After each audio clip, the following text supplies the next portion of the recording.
是关中王来。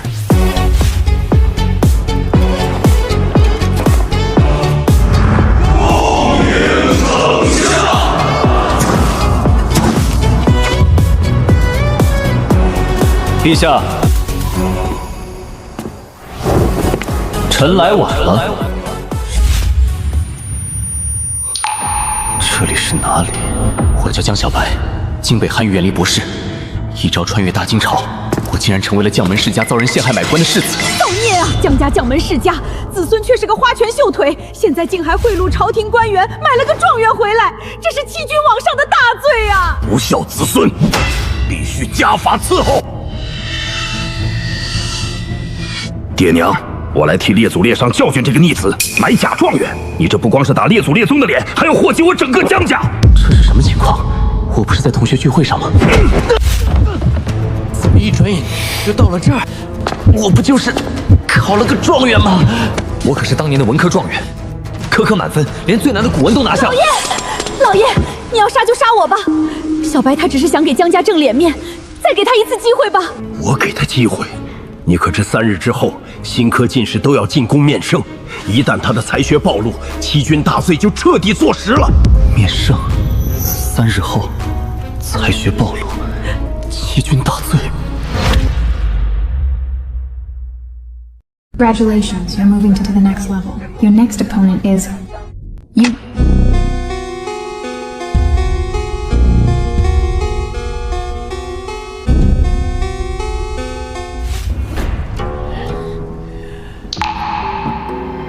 世子，这是个千载难逢的机会，只要您点头，这状元就是您的。这件事怎么透露着一股不对劲？我江家世代忠烈，一代代人前赴后继为国捐躯，就连你2个哥哥也战死沙场，到头来，名声却要毁在你这逆子手上。不对，爹，我是被人坑害的，是有人撺掇我买状元。旁人好端端坑害你做什么？有人要拖整个江家下水，是想江家出事，谁最从中受益？没错，那个人就是他。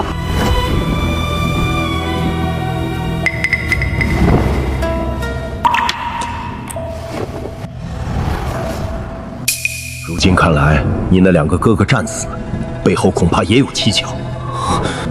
可若是小白被定下欺君之罪，又岂止只是被削兵权，这是要我江家彻底灰飞烟灭呀！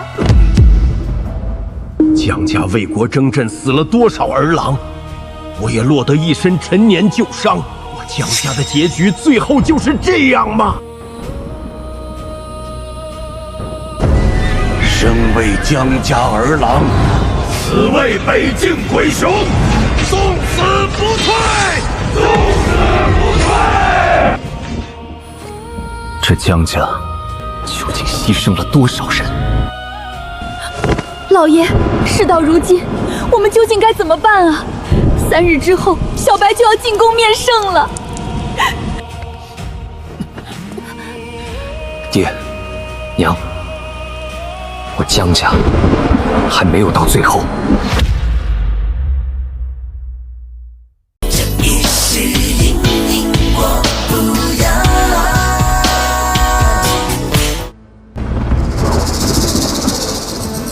事到如今，只能让小白暂时入赘出去。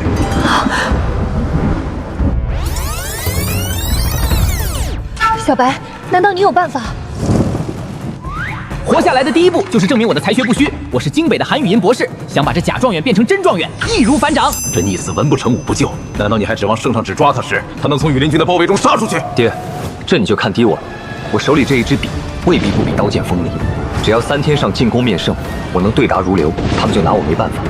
我惹的祸，我自己解决。怎么感觉这小子变了个人似的，连气度都不凡了起来？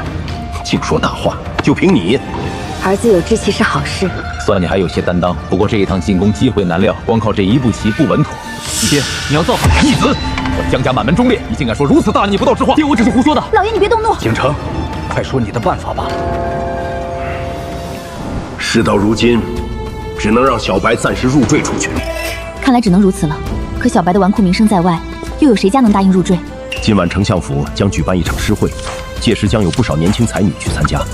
我替你准备了几首诗，到时遇到心仪的姑娘，便用它博取芳心。爹，这玩意儿也配叫诗？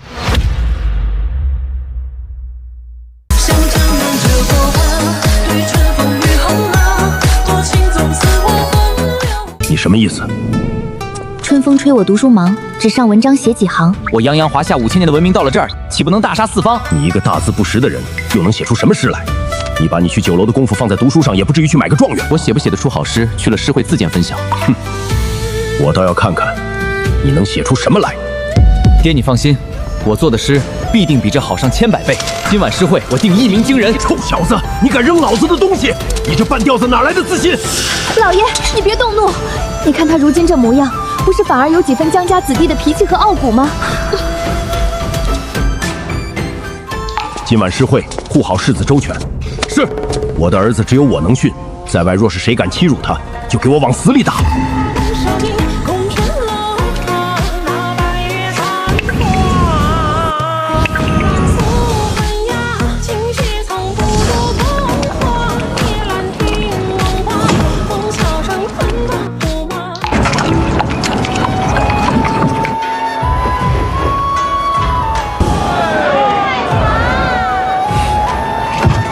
礼部侍郎刘大人之子刘公子到。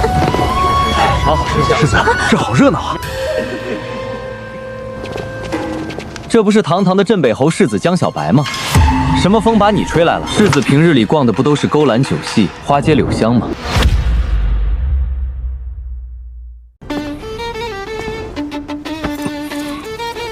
陛下，您看这匹马，俊服。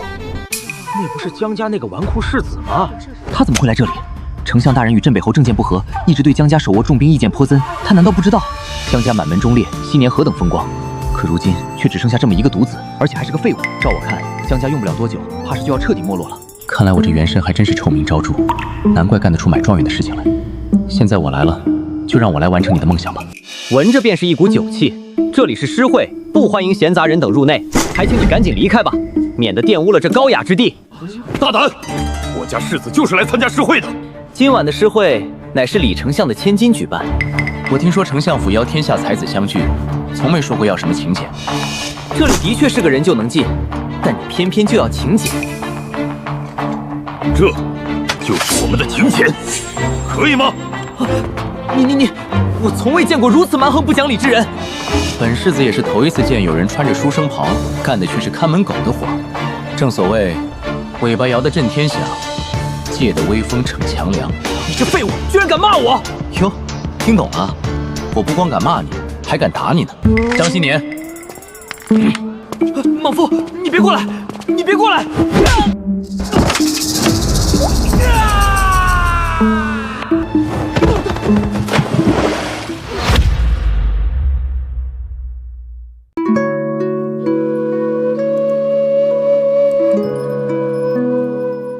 救我！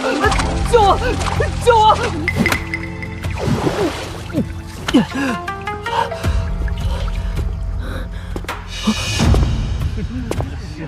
怎么还想缩回去？你胆敢在此撒野？你当这里是你镇北侯府吗？你倒是提醒我了，我爹镇北侯手下统御数十万兵马，你家又有多少兵？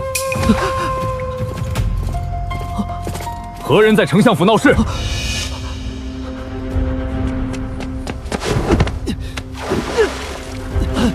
是他，是江小白纵容属下行凶，简直目无王法，没把李丞相放在眼里。谁敢乱来？蠢货！纵使是你爹镇北侯，也不敢说惹得起李丞相。我看你今天怎么走出这里！住手！李小姐来了。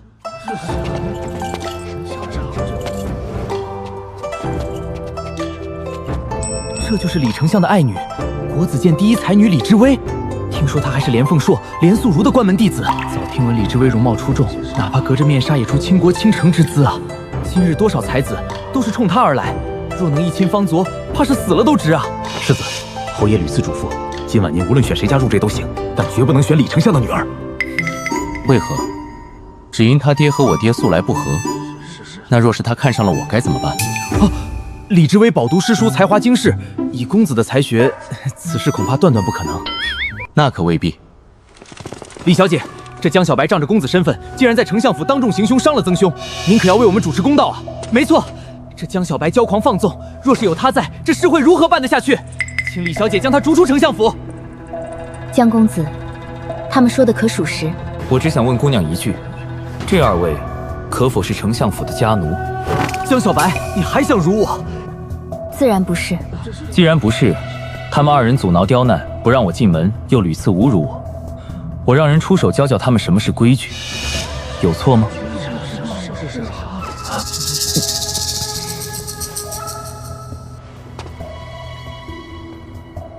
二位公子是在为我李家赶客吗？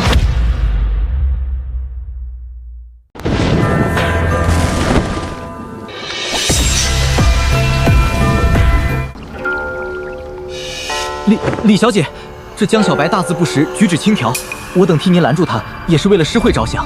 来者便是客，今晚的诗会广邀天下文人，江公子自然在此一列。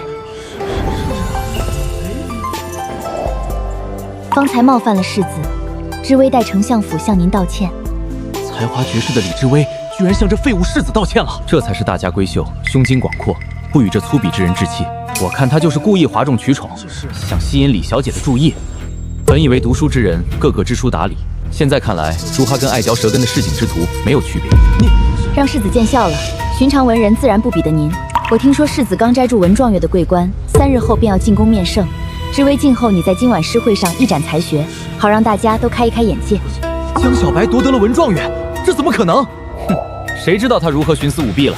做了这种龌龊事，不躲起来，还跑来诗会招摇，生怕我们看不出他肚子里半点墨水都没有。完了，世子，这回你在诗会上恐怕要成为众矢之的。假到这种程度了吗？任谁都不信。看来我这元神名声还真是声名在外啊。不过这李之威怎么对我如此了解？难不成真对我有意思？那就请姑娘拭目以待。这什么事情啊？我说这废物为何来诗会？他不会以为混了个假状元，自己就真的满腹经纶，才华戴胜了吧？这下不等进宫面圣，今晚他这假状元的身份就要被戳攀，到时欺君之罪落实，他江家得吃不了兜着走。周兄，凭你我的才学，待会儿要打肿他的脸，岂不易如反掌？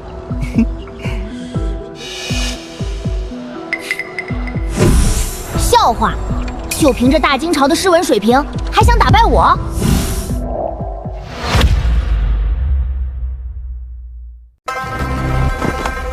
生为江家儿郎，死为北境鬼首，不可出卖。各位公子小姐，今夜良辰美景，琴音花色皆已具备，诸位可自由吟诗作对，交流学问。若是谁有诗词佳作，我家小姐也会亲自点评1、2。李小姐是丞相爱女，又是练素如弟子，要是能得她青睐，那可真是一步登天了。也不知今晚谁会是这个幸运儿。既然如此，不如由李姑娘亲自出题，我等也好应题而作。没错，临时出题才能真的看出谁有真才实学。多谢各位台语，诗词一道，不止写景咏物，更可见人之心智。今夜便请诸位以风骨为题，各展所长。风骨，这题可不简单啊！这2字可不是寻常的风花雪月，还得射出胸中义气和格局才行。不愧是国子监第1才女啊！今日我必要一鸣惊人，博得李小姐的芳心。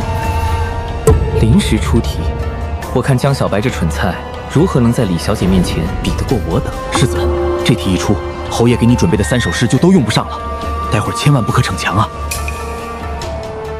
冒昧问一下，若是夺得魁首，可有什么彩头？果然是个纨绔，张口便是彩头，当真市侩至极。这种场合，别人想的都是如何作诗扬名，他倒好，先问起奖赏来了，俗不可畏。不知江世宇想要什么彩头？若我能拔得头筹，我要李小姐。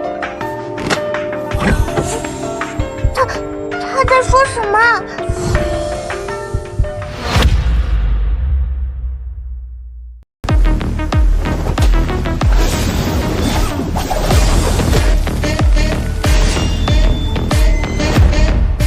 我要李小姐给我留下一副亲笔题字。你究竟是真有满腹才学，还是故意强撑？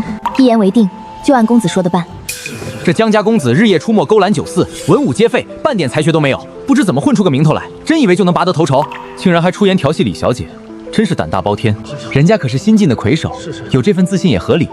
没错，我等文人正等着见识见识这位新贵究竟是何等才学呢。只是待会儿别贻笑大方才好。完了，别人侮辱公子，我还能大嘴巴抽回去，这公子自讨苦吃，我该如何是好？看来公子吹完牛，还没想好如何题诗。人活就要有骨头，不能低头不能愁。若是遇事先退后，何谈立事成风流？不错，诗意通透，虽不算惊艳，但也算稳妥。你笑什么？抱歉，我只是想起好笑的事情。哼，曾兄不必理会这种哗众取宠之辈。青松站在山石旁，不怕风来，不怕霜。身直月轻根又稳，一看就是好模样。以松立叶，妙得很啊！是啊，这首比刚才那首明显更胜一筹。我这4句一出，李志威今晚怕是看不上别人的诗了。你看，我就说他一直在笑，都没停过。江小白，你究竟何意？我只笑你们诗写的不怎么样，却空谈风度，还喜欢给人做看门狗。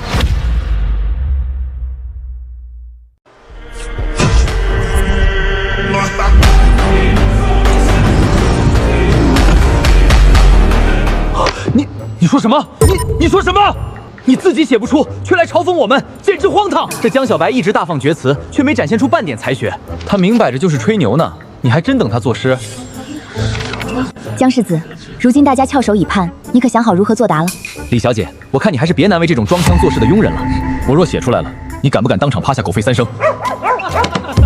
你这蠢材要是真能写出绝世好诗，我就是绕着丞相府学狗叫，叫个通宵又如何？你这蠢材要能赢，我陪曾兄一起叫。到时候需要我给你们加油吗？我加油一次，你们叫一次，怎么样？好，我答应你。麻烦李小姐替我磨墨。好无理的人，居然让我替他研墨，我可是堂堂李家大小姐。我腹中首首都是好诗，空口吟诵太过无趣，自然是要停抄下来做传世经典的。好，我替你磨。气死我了！我倒要看看他什么水平。居然让堂堂丞相府小姐替他磨墨，他好大的脸面！我看就是死要面子，这等纨绔能做出什么诗来？哼，我倒看看你怎么跟我们斗。公子，你真可以吗？我身后是5000年灿烂的文明，对付你们还不是小菜一碟。千锤万造出深山，烈火焚烧若等闲。粉骨碎身浑不怕，要留清白在人间。此等惊人诗词，哪里是他能写出来的？8成是从哪儿抄的？没错，谁不知道江家公子就是个纨绔废物，简直无耻！为了博眼球，这种有辱斯文之事都做得出来。等等，他还在写。花开不并百花丛，宁可枝头抱香死，何曾吹落北风中。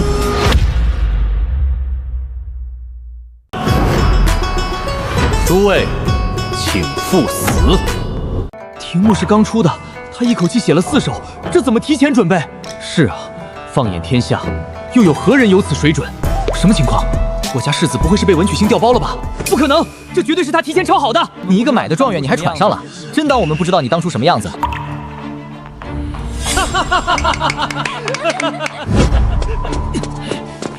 什么？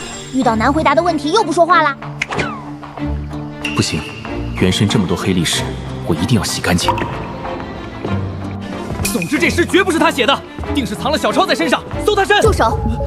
今夜题目是我临场所出，江世子4首诗，首首切题，各有千秋。各有千秋。今夜诗会魁首，便是江世子。若谁人敢闹事，便请离开相府。李小姐，他一定有鬼，让我们查验啊！李小姐，慢。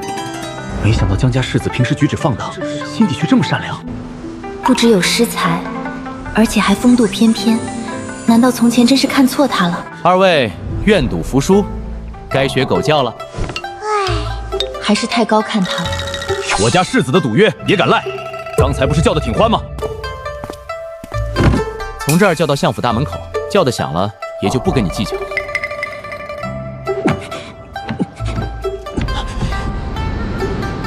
汪！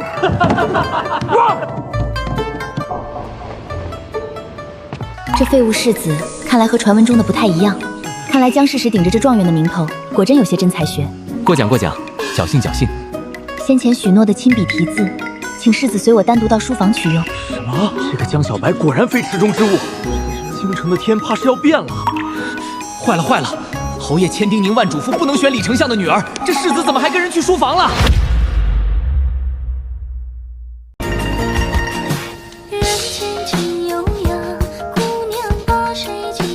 我的祖宗哟！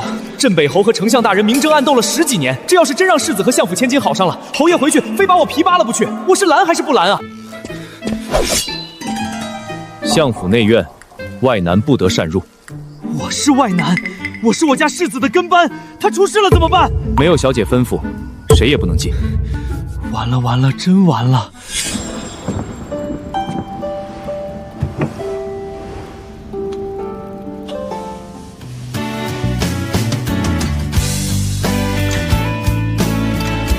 坏了，刚才隔着面纱就够要命了，现在这么看，这谁顶得住？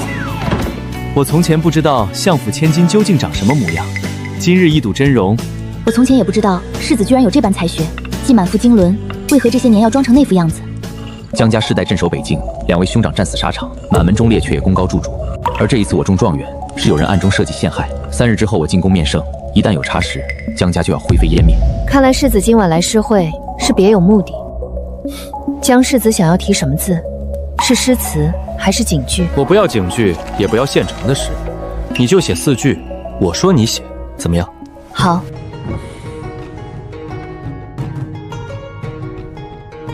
第1句，知否人间第一流，微躯敢为国赠忧。颇有境界。聘得贤才称傲骨，好像哪里不对。书剑相随到白头。知微聘书。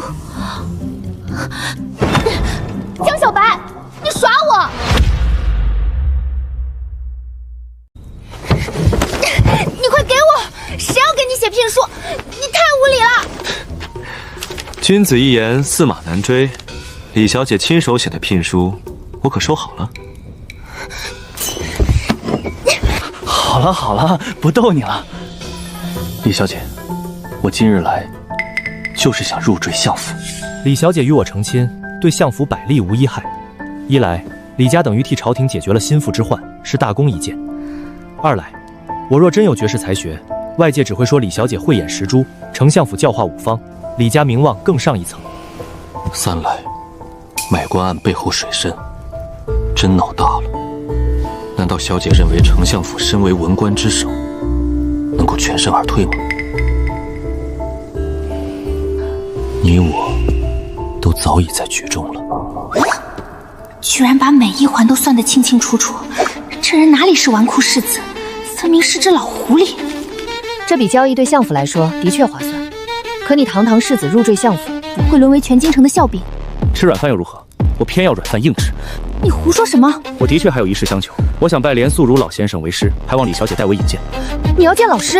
纨绔装久了，3日后进殿，满朝文武一定质疑我的才华从何而来，我得靠林老的名声替我证明。我老师眼界极高，连太子登门拜师都被他拒了，你凭什么觉得他会收你？就凭这个。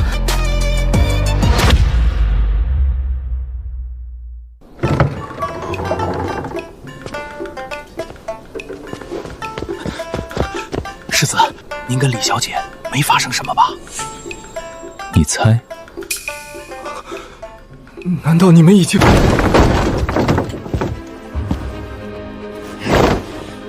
道不同不相为谋。江侯爷好家教，养出的好儿子连状元都敢买，我相府容不下此等大佛，慢走不送。这混小子净给我丢脸，回头非打断他的腿。爹怎么在这儿？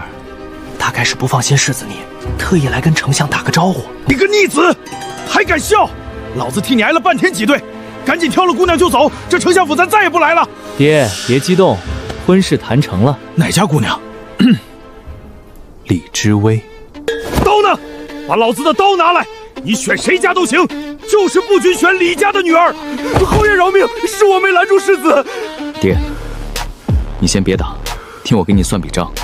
这笔买卖，我们江家稳赚不赔。说什么？爹，您先别急着生气，普通世家姑娘根本保不住我。这次的事情背后的水极其深，只有李丞相这文官之首的身份，才能扛住这份压力，不是吗？可李秉章那老东西眼高于顶，能答应让你入赘？若是我得到了连凤硕连老的认可呢？李丞相恐怕得求着让我上门吧。你还真敢想！哼，连老那是什么人物？2天之内，我必定搞定连老，搞定李秉章。这小子从前只懂遛猫逗鸟，何时心里装了这么大的一盘棋？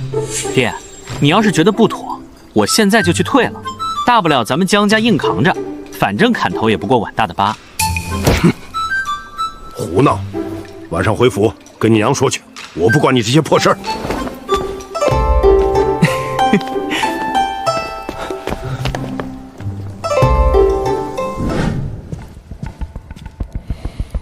爹，我想让江小白入赘为婿。什么？让江家那个顽徒入赘，简直荒唐！你爹我就算把你嫁给寒门书生，也不能让你跳这个火坑。父亲先看过这4首诗，再评断他是什么人。好诗，好风骨。等等，这是江小白写的？是。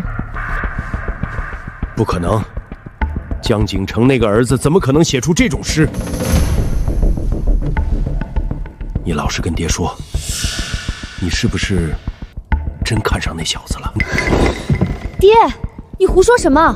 我只是为了李家着想，无论是拉拢江小白，还是替陛下解决兵权之事，都对李家有利无害。这小子真有如此才华？不对劲！而且江景城那老东西往日跟我处处作对，就这么贸然答应，太没面子。容我再想想。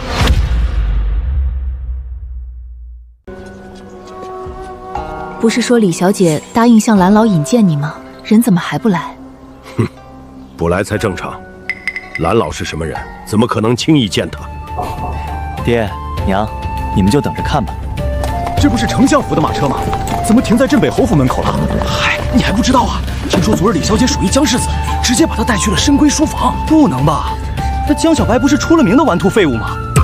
居然真来了！江少子，请。老爷，你看儿子这不挺有本事的吗？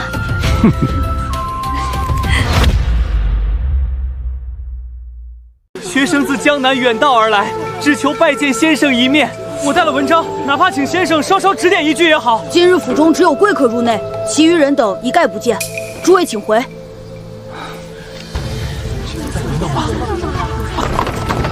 那不是镇北侯府的人江小白吗？他也配进蓝府，也不怕污了蓝先生的地。看样子他是勾搭上了李丞相的千金，人家可是蓝老的爱徒，真是笑话。我们这些苦讨人的人门洞都进不去，一个整日逛勾栏督府废物，反倒能靠女人攀关系，大摇大摆。好手段，不往文章上下功夫，倒往女人裙带上钻营。这软饭吃的倒是香啊！萧青兄，你胡说什么？你是？这是八王爷之子萧清修，他追求了李之为3年，始终无果。若是知道你要跟李小姐成亲，恐怕杀人的心都有了。哼，总比有些人好，天天守在别人大门口当看门狗，还对着进门的人乱吠。你说是不是，萧公子？你！学生自江南远道而来，只求拜见先生一面。我带了文章，哪怕请先生稍稍指点一句也好。今日府中只有贵客入内，其余人等一概不见。诸位请回。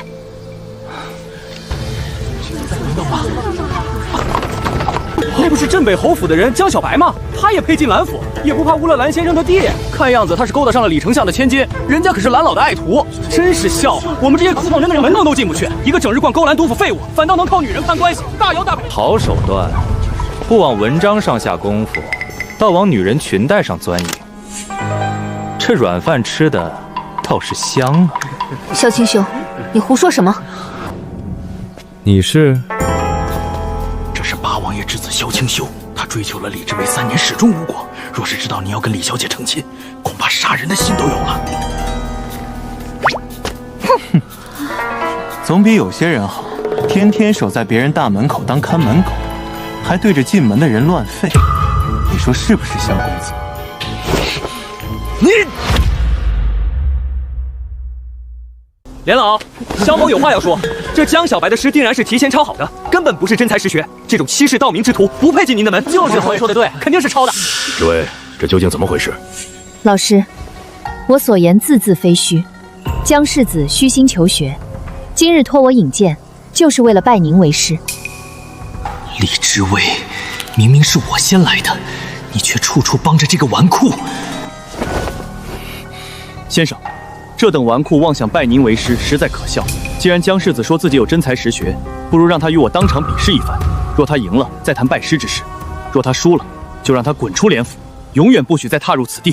也好，那今日便以诗为题，你们二人当场作文，谁高谁低，我自有公断。如何？江世子敢不敢比？世子，这萧清修常年跟着大卢学习，对这类个题目肯定早有准备。我3岁能文，5岁赋诗，跟我比写文章，我看你怎么死。比试可以，只是若我赢了，要滚的可就是你啊！哼，我看你是痴人说梦。好，来人，笔墨伺候。这江小白真不知死活，小王爷满腹经纶，岂是他能比的？我看他是昏了头了。咱们就清修能进有备而来，他能稳住吗？为师者，当受人奉送衣食，弟子唯唯听命，不可辨其是非。小王爷好书法，好文章，果然是名门之后，开篇立论就稳准狠，不愧是名师教出来的。你看他连笔都不敢拿，肯定是不会写，吓傻了吧？故意摆谱拖延时间，我看他能拖到什么时候？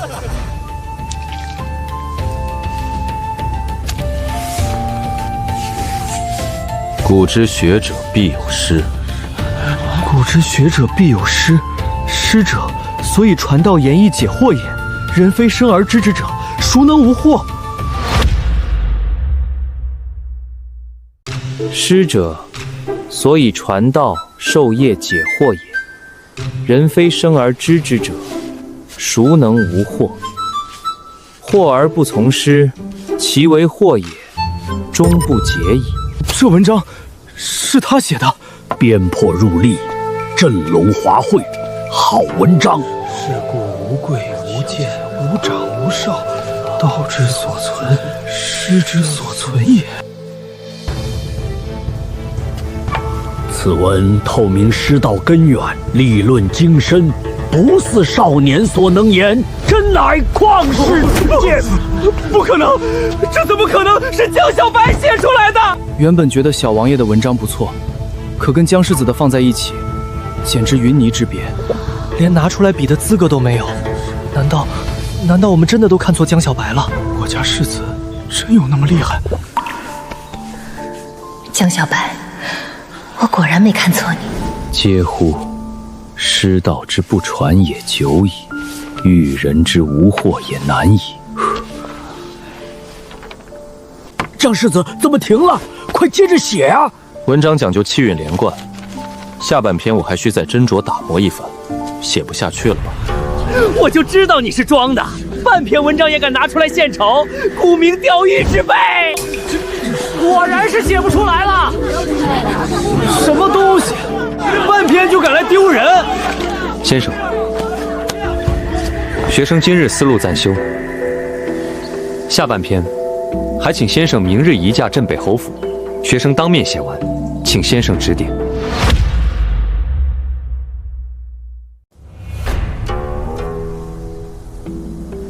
他疯了吗？居然敢叫连老上门，让连素书这样的文坛太子亲自登门去侯府看他写下半篇，他以为他是谁？我亡了！我看他是写不出来，故意找借口拖延。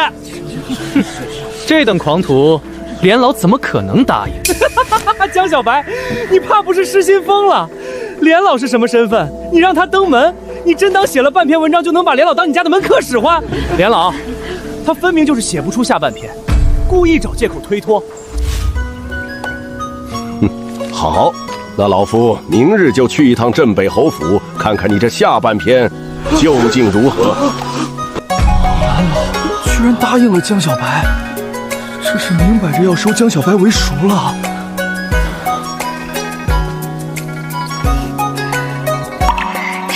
江小白，你真的成功了！我早知道我家世子可以。连老，他这是故意拖延，你怎么能答应他？就凭这半篇文章的见识和才华，江小白已有资格入我门下。等明日看完下半篇，我便正式收他为徒。什么？你等着，此事没完！小王爷还是先履行赌约，滚出蓝府，再谈以后吧。多谢老师，也多谢师姐。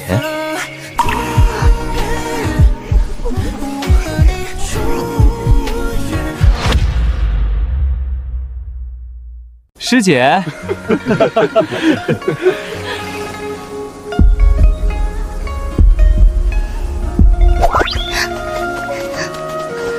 谁是你师姐？拜师礼都还没行呢。别乱叫。老师亲口认的，我叫你师姐，有什么不对？你就是故意的。是啊。是啊，我追李志威追了3年，别说喊师姐，连跟他说句话都要找半天由头。江小白倒好，第一次登门就直接喊上师姐了，所有人都在看我笑话，不能再回去了。江小白，我们回头再算账。江世子，敢问粉骨碎身魂不怕一句，是以石灰自缢，切勿言志，对吗？还有宁可枝头抱香死，这抱香2字写进傲骨，你是怎么想到的？诸位若肯细读，自然都能读出来。你这文章的下半篇，明天确定能写得出来？能。先生明天登门喝杯茶的功夫，便出来了。好啊，年少有为。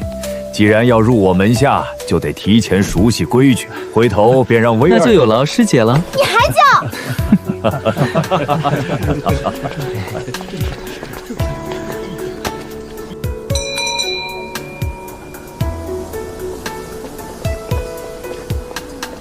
云开的笔墨难落下，明月穿云过，离人隔天涯。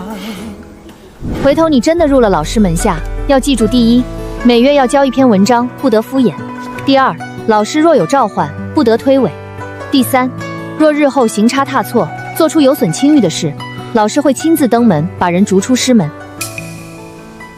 我记下了。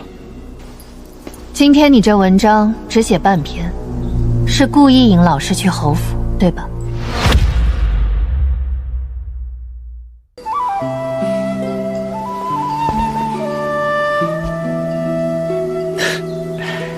师姐果然聪明，没错，我就是故意的。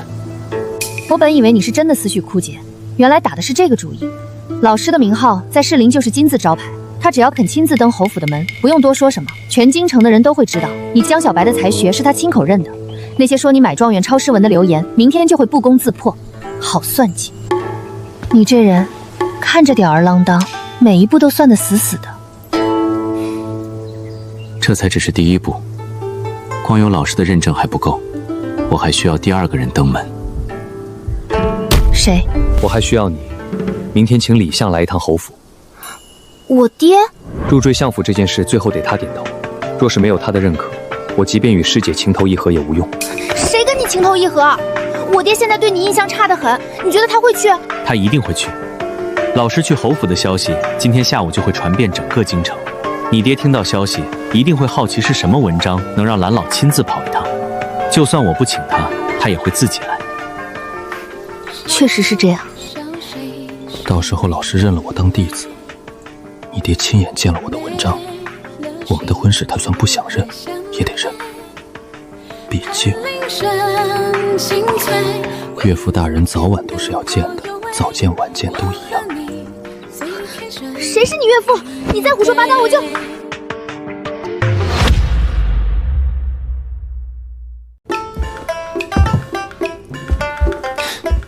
怎么了这是？张新年，你给我站住！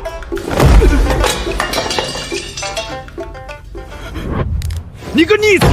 我让你去蓝府拜师，你倒好，刚去就把八王爷的儿子得罪了，还喊李小姐师姐。我听人说你还让蓝素书明天登门，那咋了？你是不是疯了？蓝凤泽是什么人？那是连太子上门都要吃闭门羹的主，他能来我们侯府？我看你是吹牛皮吹上天了。小白，你说实话，到底有没有谱？可别真把蓝老先生得罪了，那我们江家就真没退路了。爹娘，你们别激动，蓝老不仅收我当弟子，明天也真的会来。哼，放屁！他要是能来，我把这茶碗吃下去。侯爷，蓝府派人来送帖子了，说林老先生明日上午亲自登门拜访世子。爹，茶碗碎了，要不要我再给您拿一个？你说什么？再讲一遍！真是那个林凤梭，连太子拜师都被拒了3次的那个。来送帖子的是蓝老先生身边的老徒亲口说的，明日上午准到。我儿子真有出息，娘就知道你不是池中之物。算你小子没给我丢脸，还愣着干什么？连夜把整个侯府给我打扫3遍，把我藏了20年的好茶拿出来，把前厅的椅子全换成新的。要是有半点怠慢，我扒了你们的皮！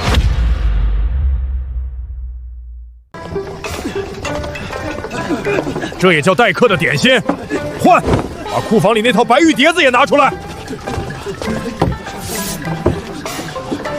这儿还落着灰，你们眼睛都长哪儿去了？再擦一遍。侯爷，您的靴子穿反了。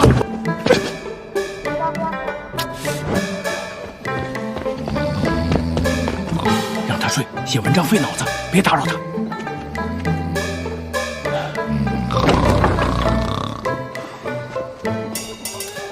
你确定江小白真有你说的那么厉害？林凤少真的要亲自登门？父亲，江小白绝非池中之物，现在他身陷困局，我们伸手拉一把，将来他必定会成为我们的一大助力。这门亲事稳赚不赔。耳听为虚，眼见为实。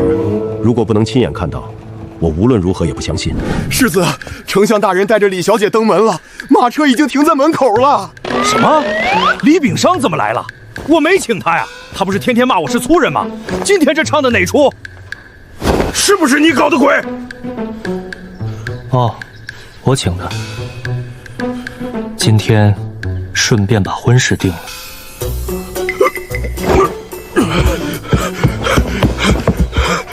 你说什么？你个混小子！我和他吵了10几年，前夜还刚和他撕破脸，你让我怎么见他？不行不行，我得躲躲，就说我病了。今天有了林苏熟的肯定，李相只有求着我当他女婿的份儿。你是我爹，你慌什么？你就端着架子坐着就行，听我的，保证他今天对你客客气气的。也是，今日是他主动上门，我可得好好拿捏拿捏，也让他尝尝被人挤兑的滋味。去跟李丞相说，侯爷正在更衣，我正在整理给蓝老的文稿，请他稍后片刻。这让当朝丞相在门口等，不太好吧？让你去你就去，连素如还没到，李秉章现在进来，只能吵一吵。你是说晾着李秉章是为了等林素如？那要等多久？至少1个时辰。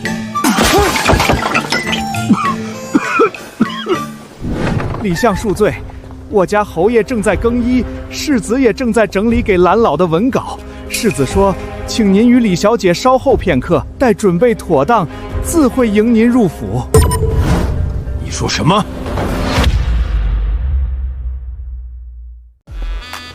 你再说一遍。侯爷和世子准备妥当，自会请您进门。丞相大人，您先坐坐。不坐！岂有此理！我当了10几年丞相，别说等一个小辈，就是陛下见了我都要客客气气。今天居然被一个世子晾在门口，这江世子恐怕是故意的。爹，稍安勿躁。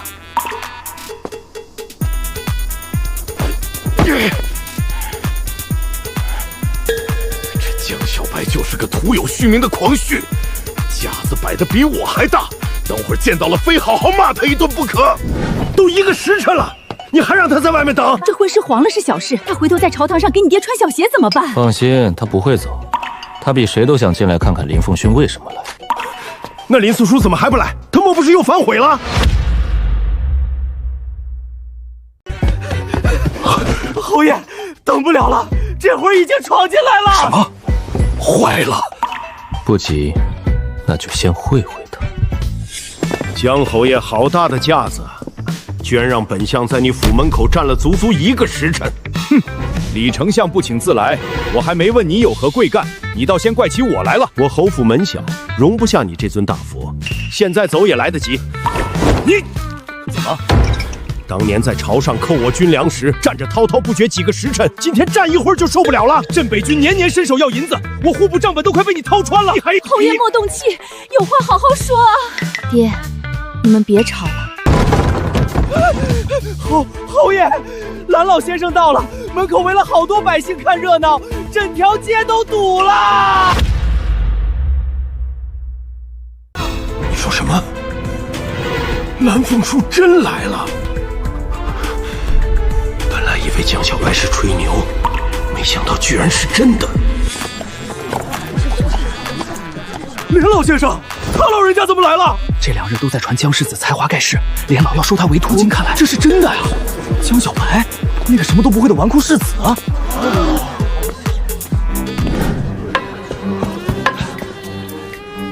江小子，下半篇文章呢？快拿出来给我看！昨天回去我想了一整夜，琢磨你下一句会写什么，觉都没睡好。我认识林凤硕20多年，这老头清高孤傲到了骨子里。别说主动登门找晚辈要文章，当年太子亲自上门拜师，在林府门口站了3个时辰，这老头都没出来见一面。现在居然急得一宿没睡，主动跑侯府来找江小白要文章。爹，你看我没说错吧？李丞相也在啊，老夫急着看文章，实在失礼了。蓝老先生请便，请便。让连凤寿这么看重的人，别说让我等1个时辰，就是等1天，那也值。连老别急，文章我早就准备好了。张新年，在。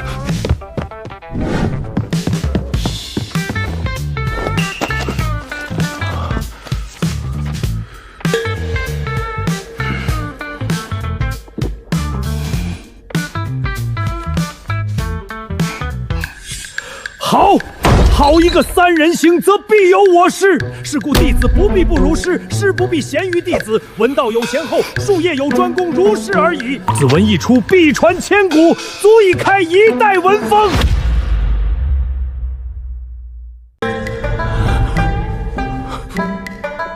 这也是你写的？是。老夫活了60多岁，见过的才子没有1000也有800，你是第一个让老夫等不及上门的。从今日起，你就是我连凤硕的关门弟子。等选个好日子，正式行拜师礼。多谢老师。师姐，好，我就知道我儿子能成事。来人，这就摆酒宴。侯爷说的对，我家世子就是厉害。有连老教你，倒算没埋没这份才学。若你真能把这份心思和文章都用在正道上，让你入赘给知微做夫婿，也不算委屈他。文章好，脑子也活，这个弟子老夫收得值。蓝老先生，今天人正好都在，不如顺便把2个孩子的婚事也议一议。小白和知微情投意合，我们2家结个亲家，也算是文武合璧，好事一桩啊。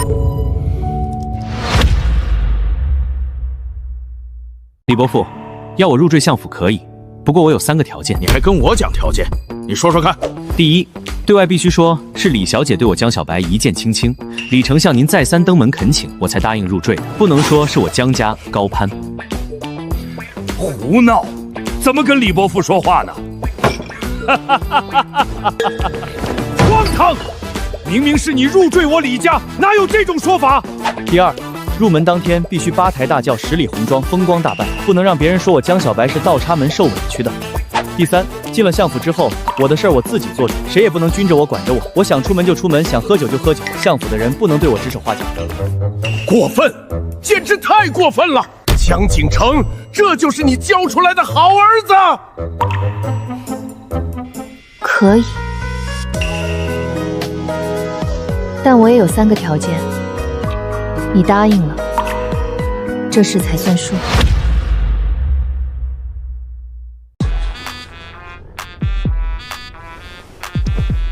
师姐请讲。第一，婚后我们分院居住，没有我的允许，你不许随便进我的院子。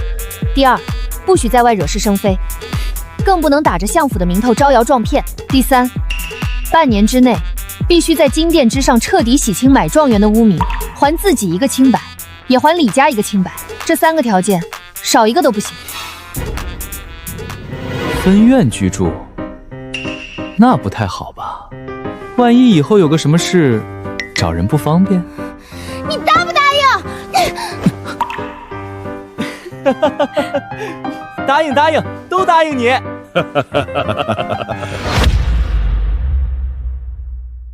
我看挺好，2个孩子都有主意，将来日子差不了，婚事就这么定了，选个好日子下聘就是了。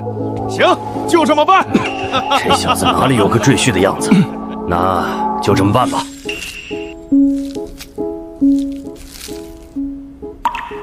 哦，对了，还有个小事，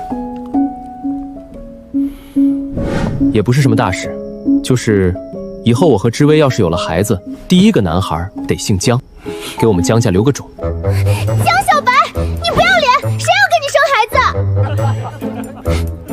你做梦！你入赘我李家，就是李家的人，孩子凭什么姓姜？我不同意，这婚事不谈了。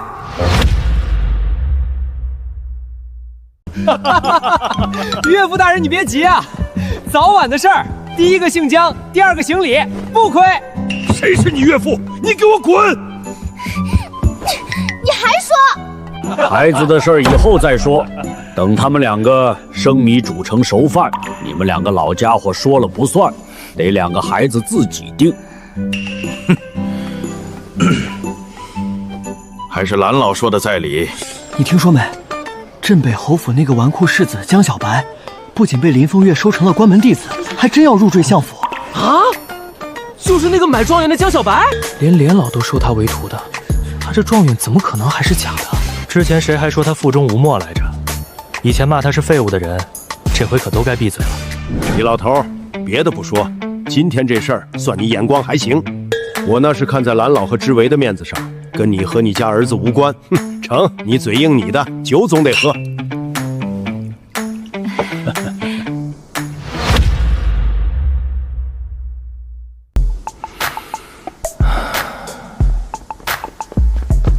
世子，真成了，我们真和丞相府结亲了。您这次的劫难算是跨过去一半了。这只是第一步。哦，诗会、拜师、联姻，都只是站稳脚跟而已。金殿面圣，彻查科场，对付藏在后面的黑手，还有一场硬仗要打。公子，江小白已被栾凤君收为关门弟子，李丞相也当场点了头。如今满京城都在传，说江小白要入赘相府，迎娶李知微。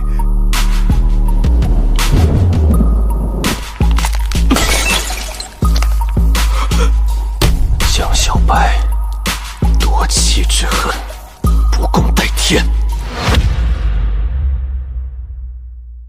江小白，一个靠买状元上位的纨绔，凭什么？连凤熙瞎了眼，李知微也瞎了眼，凭什么所有好事都落到他头上？公子，现在整个京城都在传他的才名，连丞相和蓝老先生都站在他那边，我们慌什么？诗会写诗，蓝府作文，算什么真本事？1日后就是金殿放榜新科进士面圣，回头金殿之上，我亲自把他买状元的罪证呈给陛下，我看他怎么辩。到时候别说娶李知微，他江家满门都得给他陪葬。江小白，你别得意的太早，诗会和林府那点风头算什么？金殿之上就是你的死期，我要让你从云端直接摔进泥里，让全天下的人都看看，你这个所谓的大才，不过是个欺世冒名的骗子。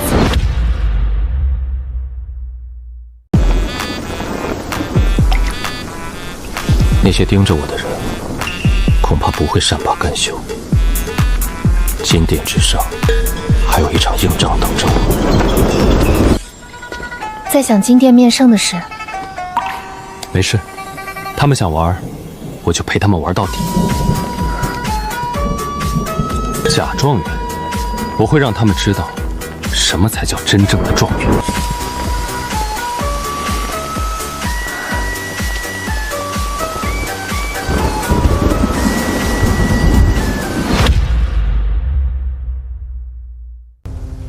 江侯，今日就先到这里，暂且告辞了。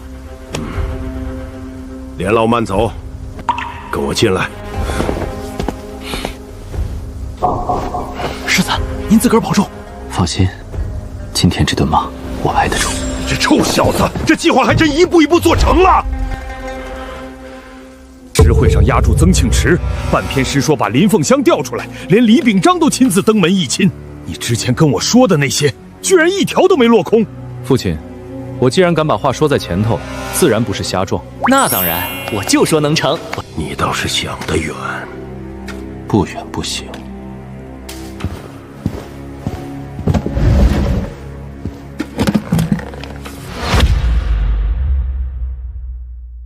既然你明天就要进宫了，有些事你也该知道。这是你大哥战死前派心腹拼死送回来的，小心长公主。你大哥二哥的死，或许没咱们想的那么简单。您早就怀疑了？怀疑有什么用？战报写的滴水不漏，死人又不会开口。长公主萧云舒，朝里有关她的传闻不少，真的假的掺在一起，谁也摸不清。可你大哥临死前只送回这5个字，我不敢不记。爹，你的意思是我这次被陷害，或是在长公主在背后针对？明日面圣凶险，要不要我调一队亲卫守在宫外，真出了事也好接应你？不用。什么？父亲明日就在府里装病，不必上朝。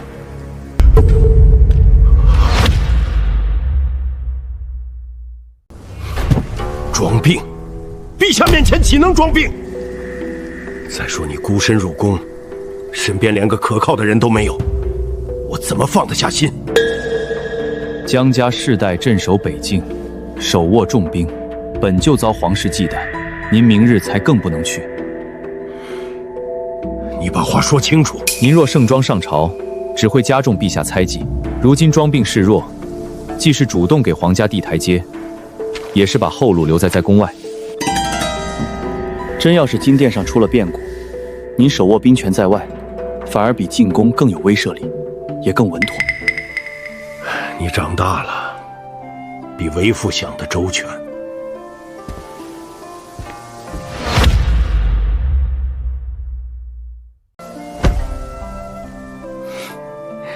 那您这是答应了？少得意！明日我在府里装病，可你若敢把命丢在宫里，我就是抬着棺材也得把你骂活过来。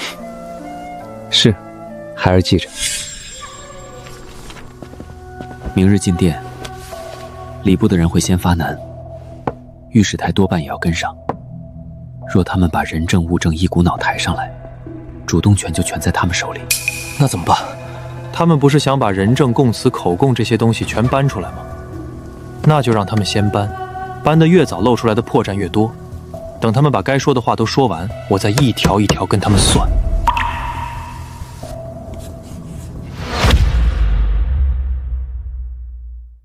世子，您写的倒是挺利索，可我还是没看懂。你不需要看懂，明早盯紧府门和宫门外的动静，谁往哪边跑，谁跟谁碰头，都给我记清楚。是。明天要只是冲着买状元来，我还好应付，就怕有人借着这件事，顺手把江家一起拖进去。公子放心，明日只要把人证往金殿上一摆，江小白跳进黄河也洗不清。没错，到时候不光他这个假状元完了，镇北侯府也得跟着栽个大跟头。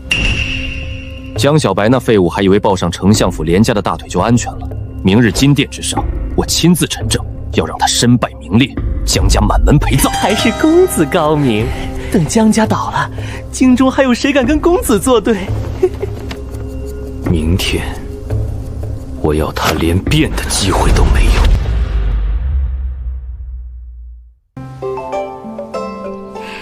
生得这样端庄，性子又这样稳，真是打着灯笼都难找的好姑娘。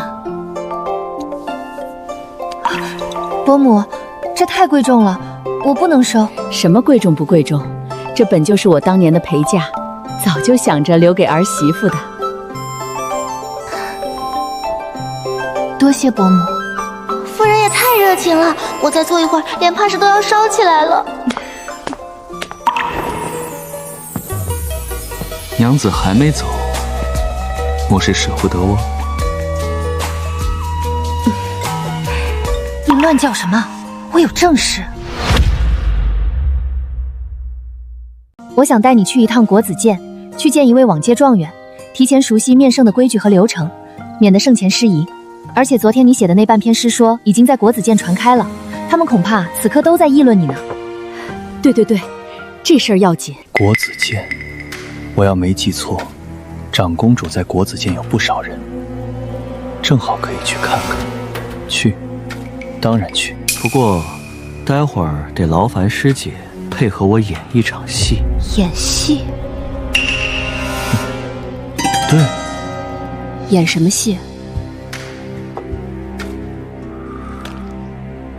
咱们别凑一块儿，分头去国子监，回头你自然就知道了。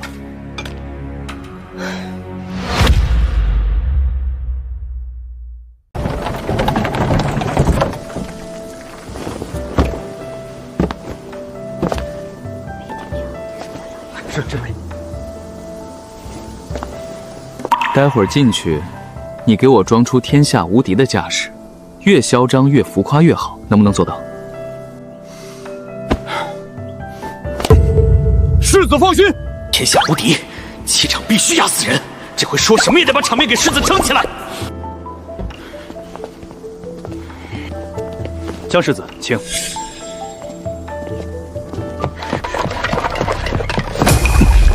人怎么走路不看路，把夫子的书盘都撞碎了？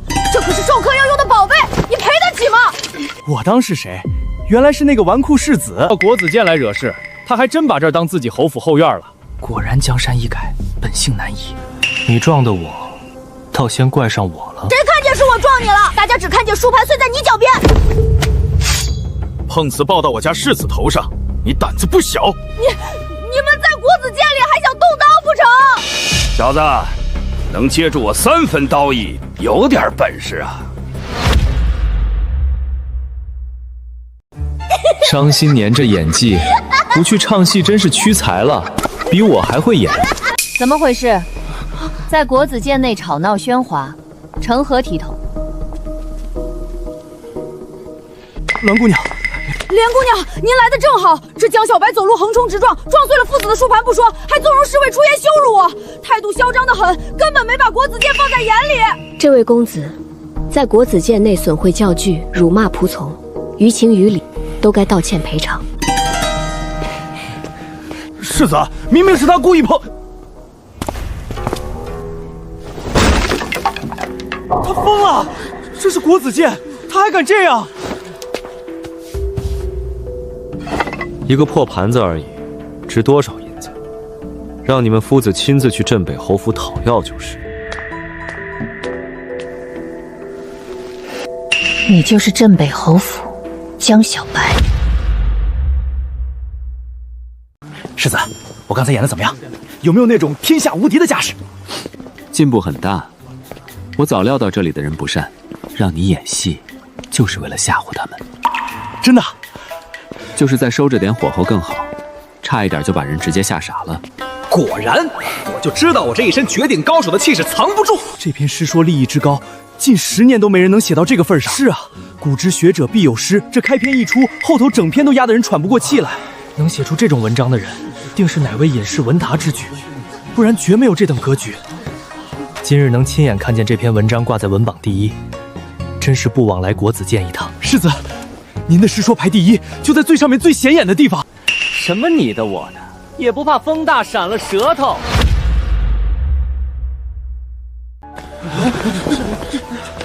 诗说这般千古杰作，岂是你这种纨绔子弟能懂的？依我看，这定然是林道主所作，也只有他才有份比例与风骨。周兄说的是，江小白这种人连字儿怕都认不全，也配站在文榜前头说这种话。来国子监凑热闹也就罢了，还敢往自己脸上贴金，真是不嫌丢人。听说他还要入赘相府，与李小姐成亲，就他也配？我看李小姐真是瞎了眼了，也不知道他是怎么哄得李小姐答应的。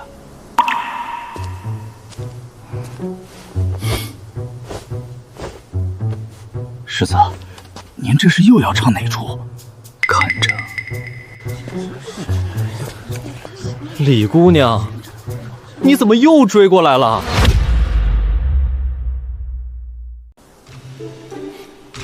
你说什么？李姑娘，我都说了多少遍了，感情的事是不能勉强的。你这般从侯府追到国子监，对我死缠烂打，传出去对你的名声也不好啊。这便是江小白方才说的演戏。江小白，你给我等着，这笔账我记下了。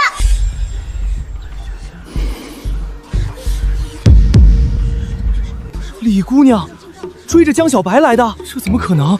京城第一才女怎么会看上这种人？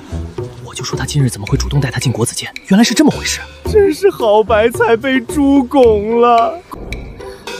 我演戏，演戏。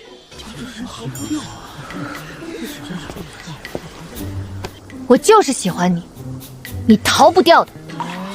他竟然亲口说喜欢江小白，完了，我这回真是心都凉了。快看，李姑娘还拉他衣袖！不要，使不得，使不得！大庭广共之下拉拉扯扯，成何体统？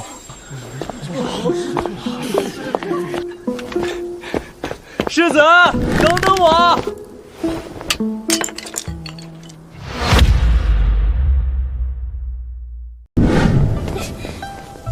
江小白，你是不是故意的？事先不跟我说清楚，害我当众出那么大的丑。我这是为了藏锋芒。你想，明日我面圣，若是表现太过出处，必然会引起陛下忌惮。毕竟江家本就手握重兵，再出个京师状元，陛下怎么可能睡得安稳？所以你故意当众胡闹？现在所有人都觉得你对我情根深重，日后我哪怕再出彩，旁人也只会以为是相府在背后指点，是你提前教我的。这样一来，第一，能把我的锋芒能藏一藏；第二，能让盯着我的人，尤其是陛下，先放松几分。这家伙看着吊儿郎当没个正形，心思居然这么深，连陛下的心思都算到了。所以你一早就想拿我做挡箭牌？也不能这么说，咱们这是互相成全。你少给自己贴金。对了，你说要引荐的往届状元呢？怎么到现在还没见着人？那位往届状元，其实便是老师的孙女蓝庆柔。你是说刚才那个？她当年女扮男装参加科举，一举夺魁，后来因大经历历不许女子入朝为官，老师便安排她留在国子监做助教。论起面圣的规矩、流程，还有圣前应对的分寸，没人比她更清楚。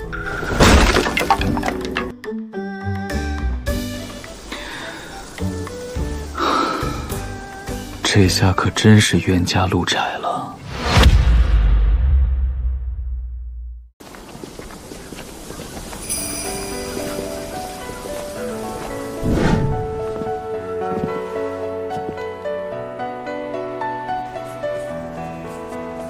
这位是宋夫子，不仅是国子监数算大家，还兼任户部司隶，主管国库账目，在数算一道上堪称京城顶尖。他性子最是严谨，也最不许旁人打断他核算。总数是3763。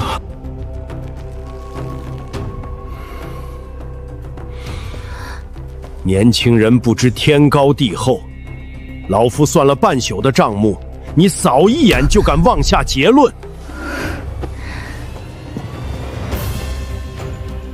你别乱说话，宋夫子最不惜别人在数算上插嘴。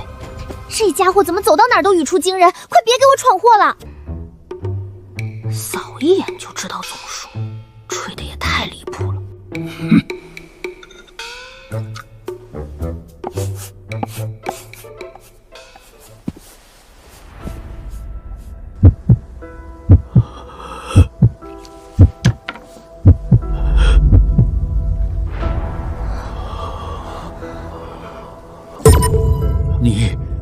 你到底是怎么算出来的？只看一眼就得出总数，这绝不可能。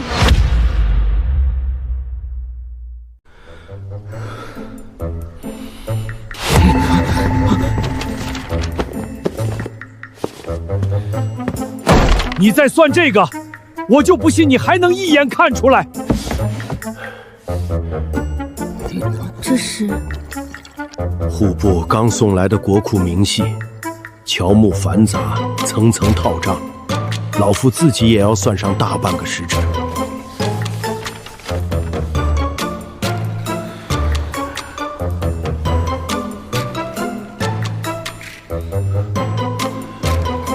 世子，您这也太2800整。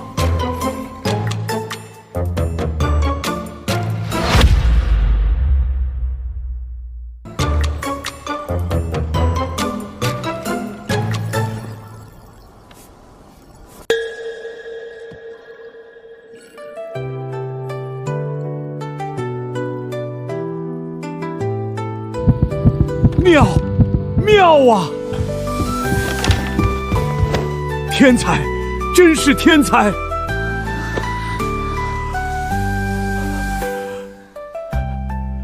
你到底用的什么法子？快说给老夫听听！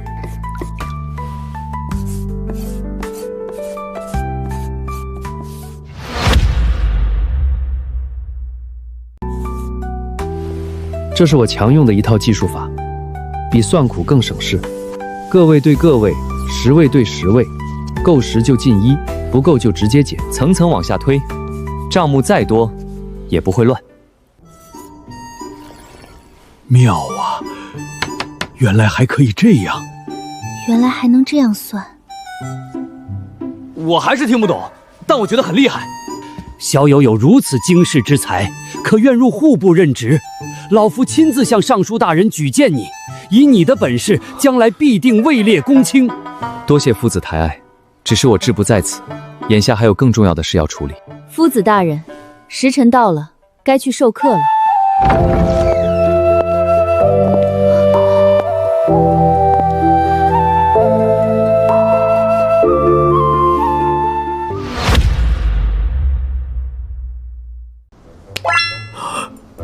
沈先忘了。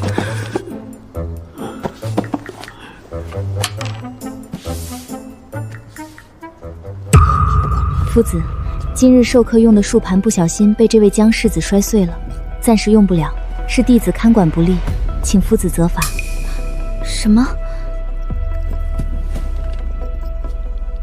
夫子最看重那只树盘，这下怕是又要闹起来了。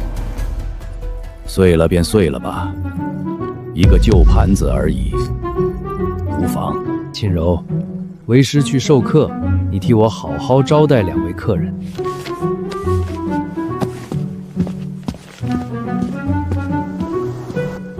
这也行。志威，你跟我说实话，你和他到底是什么关系？文榜前的那一出我看见了，到底是怎么回事？我和他已经定下婚约了，2家昨日议的亲。婚约？不可能！你是什么身份？他是什么名声？整个京城谁不知道他是个不学无术的纨绔？你怎么可能和他定亲？志威，你是不是被他花言巧语蒙骗了？我还一句话没说呢。我今日带他来，不是同你争这个。他明日就要入宫面圣，此次而来是想请教面圣的规矩和注意事项，免得圣前失仪，平白惹出祸端。面圣，你也在科举榜上，第几名？状元。买来的。买来的！科场赌弊，窃取功名，你简直无耻！天下寒窗徐子10年苦读，岂是你靠家世就能随意践踏的？不像写出诗说的那位先生，风骨高洁，不慕虚名，才是真正的读书人。你这种人，连给那位先生提鞋都不配。青儿姐，你推崇的诗说，就是江世子写的。你说说什么？文章的确就是江世子写的，老师也已经收他为徒，都是我亲眼所见。不可能，我爷爷早就说过不再收徒，怎么可能收他为徒？师说意境高远，笔力老辣，字字都见凶心，绝不可能是他这种纨绔写得出来的。知薇，你为了帮他，连这种话都编得出来吗？好，既然你们都这么说，那就当场比一场。你若真有本事，就当场再写一篇文章。若能让我心服口服，流程城前应对的技巧，我一字不漏全告诉你。若是写不出来，那就趁早承认自己欺世圈名，以后离知薇远一点，别耽误他。等的就是你这句话，主动送上门的赌约，不接白不接。蓝姑娘，这样未免太无趣了。怎么，不敢？我的意思是，要赌就得加点彩头。我若赢了，你答应我一个不过分的要求，如何？好，我答应你。我倒要看看你能翻出什么浪。栾姑娘，你对马有什么看法？马可驰骋疆场，可负重远行，是不可多得之物。那我便以马为题，写一篇马说。我偏要看看你怎么当场露馅儿。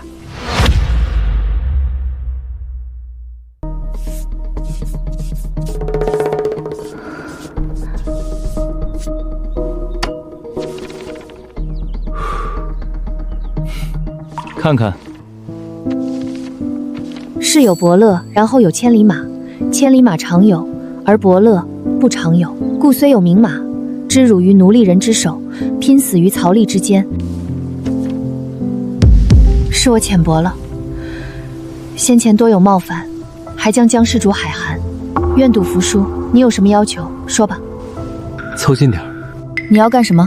也不是什么过分的要求，就谈一个脑瓜包。他还真敢说。算了，疼一下就过去了，不能食言。多谢世子，手下留情。明日若是面圣，进殿前3步一停，至御前再行大礼。陛下问话时，先答臣在，无诏不要抢着开口，也别东张西望。具体的细则我写在这里面了。知道了，对世人有警惕是好事，但偶尔也可以试着敞开心扉。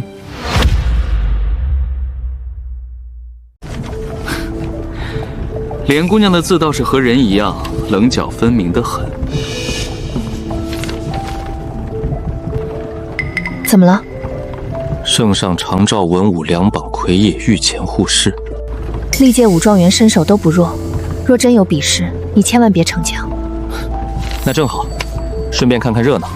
文武护侍有点意思，正好看看这大金武举是什么成色。世子，春月楼，你以前不是常来这儿看什么楼？看路。是，属下多嘴。明日面圣，别再胡来。有师姐这句话，我自然得收着点儿。谁是你师姐？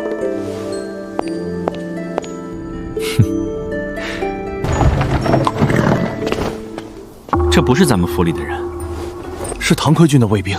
唐奎是当年跟侯爷并肩作战的虎将，如今从南关回京述职，怕是今天到了。你儿子买了个状元，笑死我了！这位唐将军说话还是这么冲。我听出来了。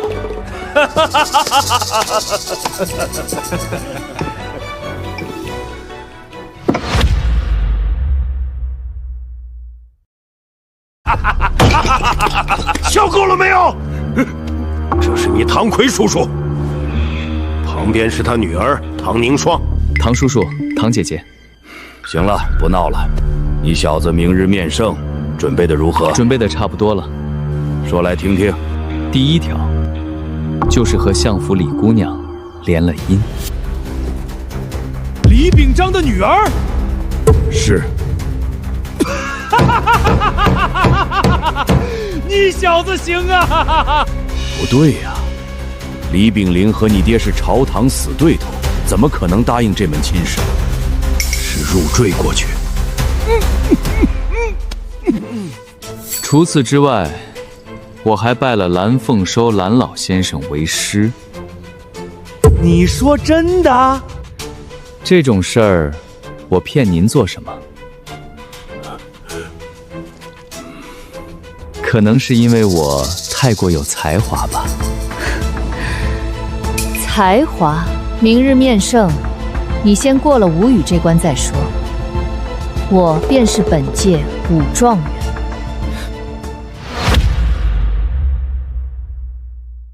行了，少胡闹。明日都是要进殿的人，真到了金殿上，别光顾着置气。你们两个年轻人能照应就照应着点儿，别让外人平白看了笑话。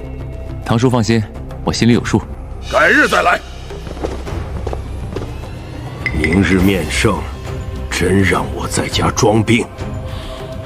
没错，咱不是说好了吗？行，听你的。明天真不会出岔子吧？谁敢动我儿子，我定饶不了对方。侯爷霸气，世子也厉害，咱们侯府肯定能逢凶化吉。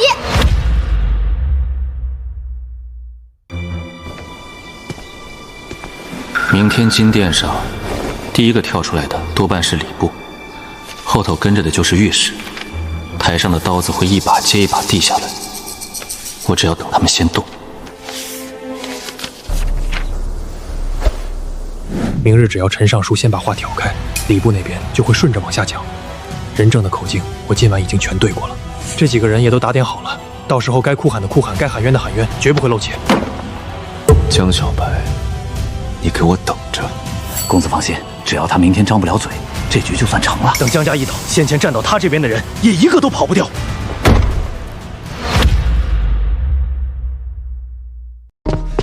世子，科举放榜了，您的大名就在榜首第1位，抢眼的很。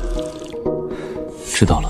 还有个坏消息，外边现在全是骂你的，一大群寒窗学子堵在侯府门口，喊着科场宫状元是买来的，还有情绪激动的已经在骂街了。这群学子也太气人了，等世子面圣露一手，我看他们还敢不敢胡说八道。嘴长在别人身上，他们要骂便骂去，人家说的本来也是实话，不用理会。那要不要派人把他们赶走？不必。世子，宫里来人了，侯爷让您赶紧去大堂。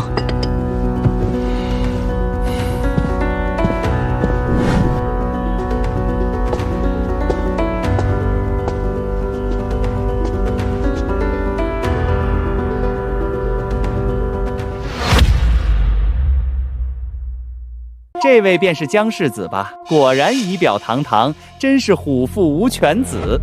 见过公公。奉天承运皇帝诏曰：宣金科状元江小白即刻入宫上朝觐见，钦此。行吧，买都买了，先把这关闯过去再说。多谢公公传旨，不必等我收拾，现在就可以入。江世子爽快。父亲身体有恙，便在家好好休养，不必相送。自己机灵点儿，小心些。我知道。世子且慢，面见圣上还是穿着得体一些为好。世子，这件衣裳是陛下亲自叮嘱备下的，您换上再进宫，保准合适。科场不公，江小白这种人凭什么当状元？买来的状元也配站在榜首？还天下读书人一个公道！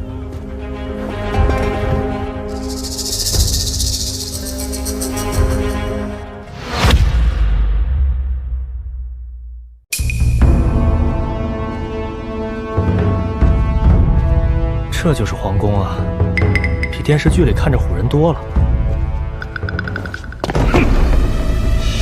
陛下，这江家世子的名声，谁人不知，谁人不晓。依臣看，这状元之位必有蹊跷。臣建议取消江家世子的状元之名，改授第2名郭禅。就这点本事，也配来当我的对手？若不查清，如何服众？正是，此事关乎科场公信，绝不能轻纵。选金科状元江小白入殿。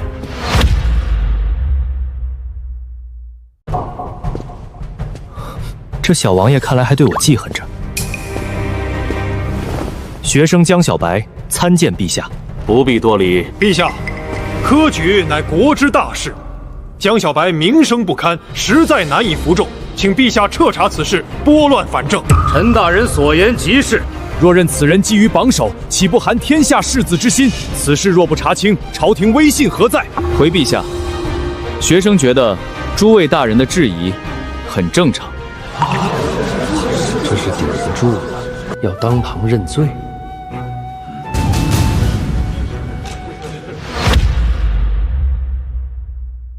学生名声不好，平日里荒唐跋扈，这些学生都不否认。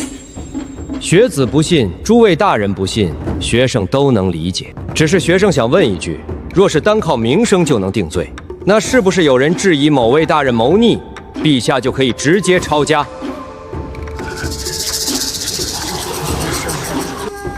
有人质疑某位大人通敌，陛下就可以直接降罪？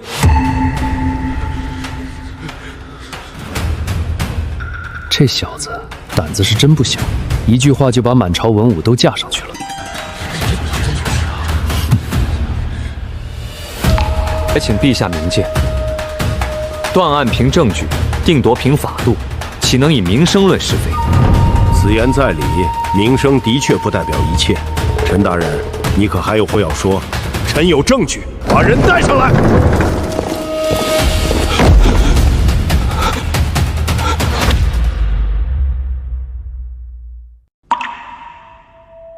草民叩见陛下。此人是谁？安大人想必认识此人。臣有罪，臣有罪！安大人，你何罪之有？陛下，是江世子威胁臣，说臣若是不帮他拿下状元，便派人暗杀臣全家。臣被逼无奈，才不得不透题找替笔之人，而这个秀才就是臣找的替笔之人。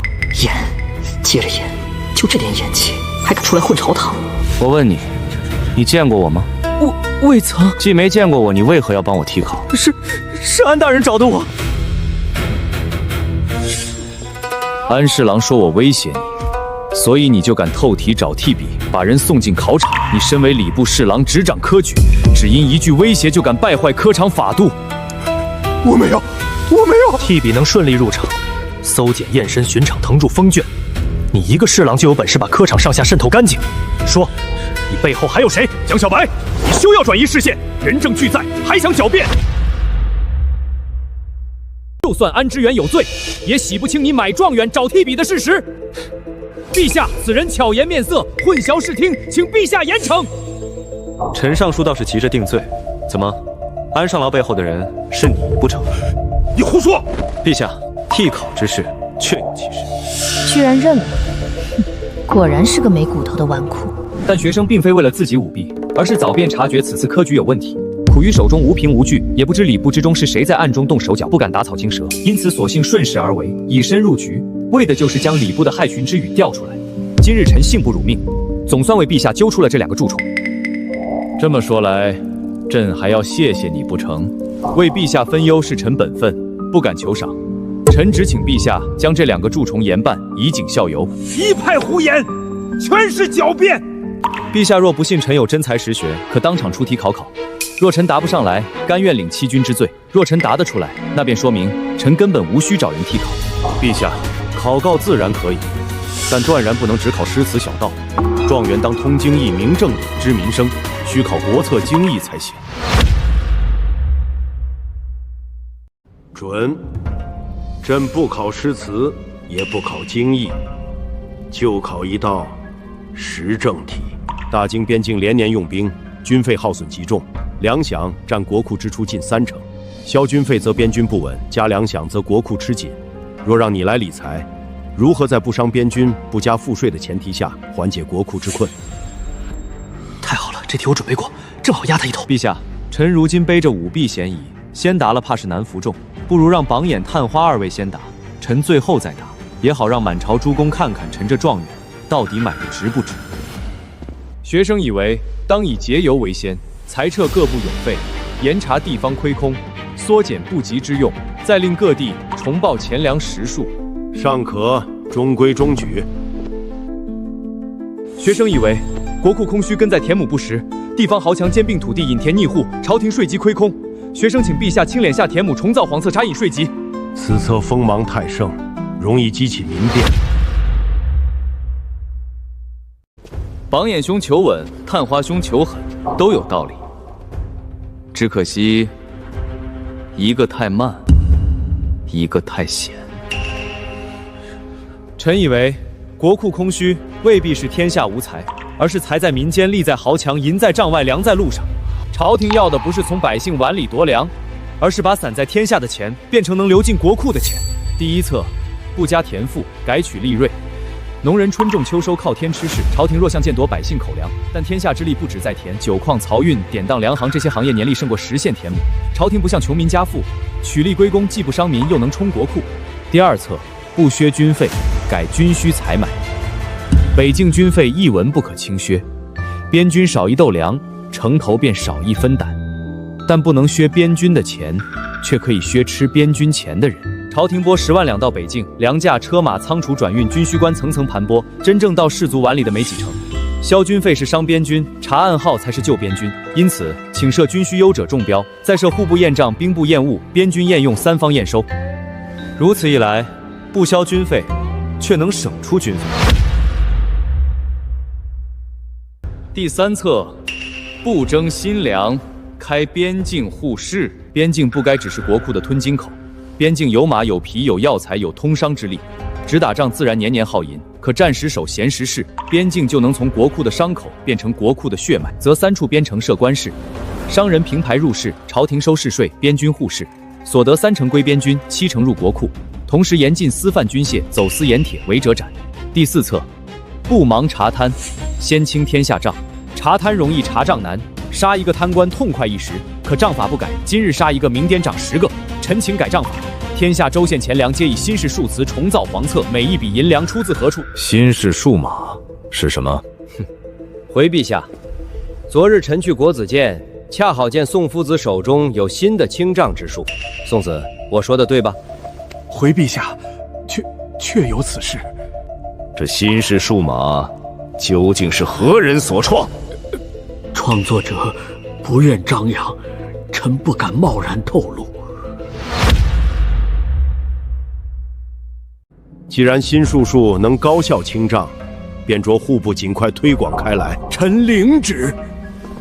陛下英明，有了这新式账法，以后再想做假账，可就难上加难了。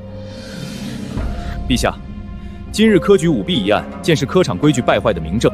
朝廷设科取士是为天下选才，若规矩坏了，此科均卖，状元能买，彻尝见下涉案人员，国库以正朝纲，以安士子之心。陛下，臣冤枉啊！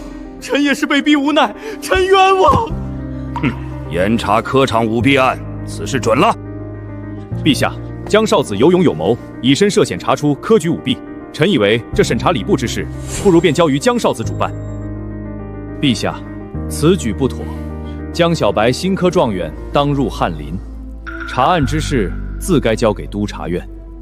镇北侯手握北境兵权，若侯府之人再掌文权，多有不妥。的确，镇北侯府本就兵权在握，若再让江家子弟借着查礼部之名伸手朝文权，谁都会忌惮。正尚书孟首府所言在理，只不过江世子已拜连老为师，且臣女与江世子两情相悦，臣已奏请陛下恩准，入赘我相府。什么意思？林凤韶收江小白为徒已经够惊人了，如今李秉章竟还要招江小白入赘。相府和侯府这2家原本最不易对付的人，竟突然就成了儿女亲家。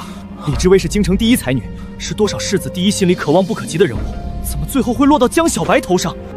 不可能，这绝对不可能！李姑娘怎么会看上这种人？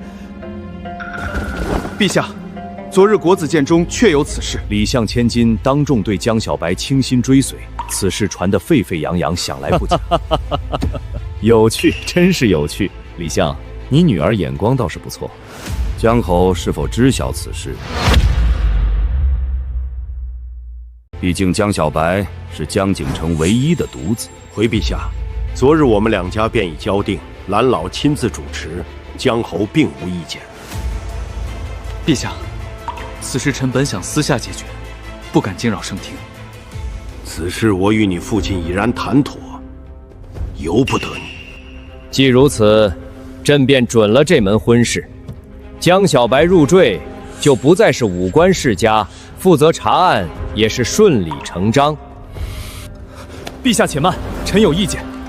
臣人微言轻，若是主持查案，礼部官员官大一级不配合，臣怕是难做，还请陛下收回成命，交与督察院吧。这哪是不想查，分明是嫌朕给的权力不够，想借朕的口要一道能压人的圣旨。江小白听旨，受你科场案钦察之职，可缴阅本次科举所有卷宗账册名录。凡涉案人等，无论官职高低，皆可问询。又命大理寺、刑部、督察院各派一人协查，若有阻挠者，以抗旨论处。三司协查，抗旨论处，这已经不是普通查案，分明是要把礼部上下翻个底朝天。完了，全完了！萧公子怎么没说事情会闹这么大？臣谢陛下隆恩。如今有官职在身，莫要再自称学生。臣谨记。前一刻还是人人喊打的买官栾虎，转眼变成了陛下亲授的钦察大臣。既然婚约已定，便录入宗册，待科场案查明后，由太常寺择吉日完婚。礼部自身不清，就不必插手婚事了。宣本次武举秦3名入殿。是，第5举3名入殿。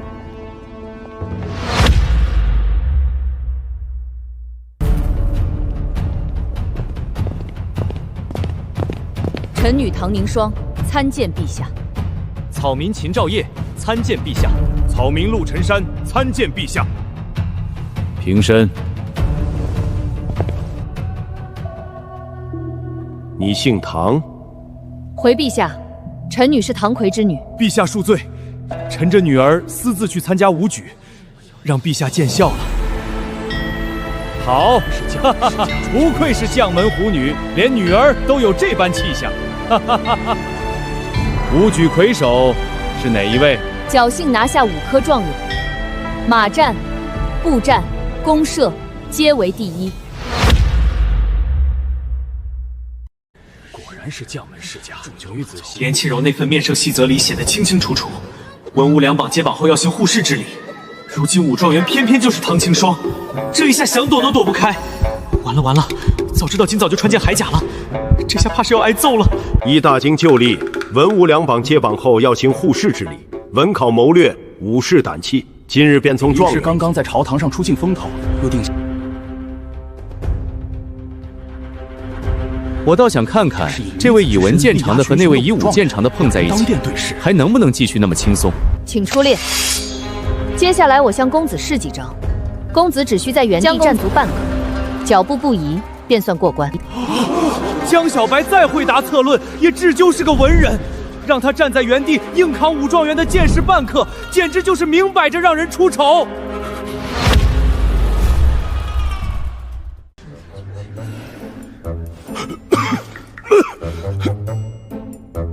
这下完了，回头得登门跟侯爷赔不是了。真让这女人在金殿上放半颗见识下来，就算不见血，也得当中被压得气血翻涌，丢尽颜面。好不容易才在朝堂上站稳，可不能栽在这一关。等等，我有话说。你有何话讲？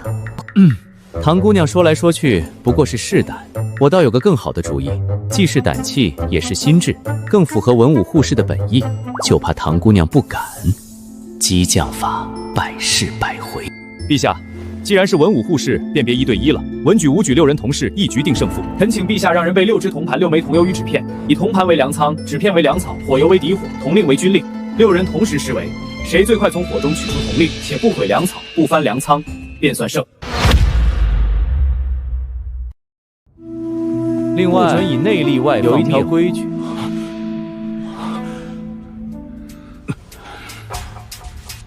不准用内力，算什么比试？战场之上，敌人烧了粮仓，难道能一掌震过去？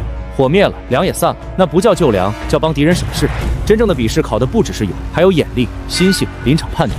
确实没什么意思，倒不如这样，更像考真本事。准，来人，立刻飞。好，我倒要看看你能玩出什么花样。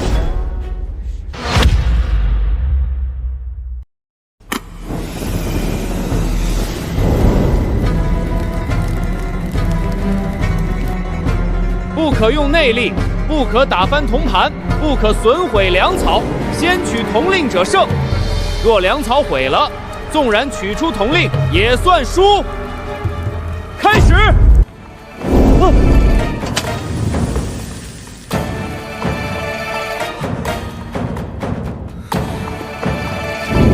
好。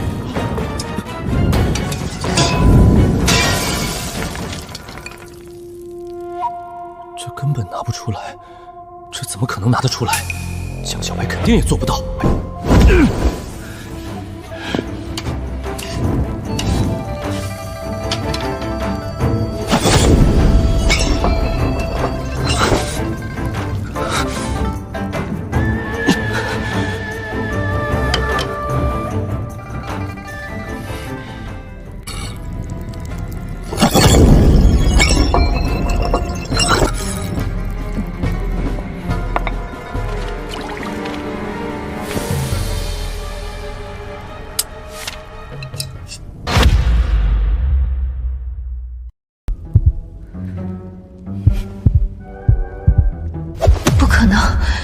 怎么可能比我还快？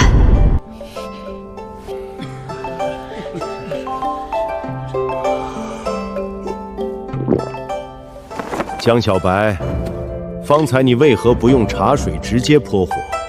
回陛下，有火伏水，泼水只会让火势散得更快，火要借风才能烧得旺，断了它的风，它自然就弱了。战场之上也是同理，粮仓起火不可乱，乱泼水火势散，乱用力粮草毁。先断火势，再取军令，才能保人不伤，粮不亡。唐姑娘方才也想到了用茶盏压火，只是可惜比我慢了一点。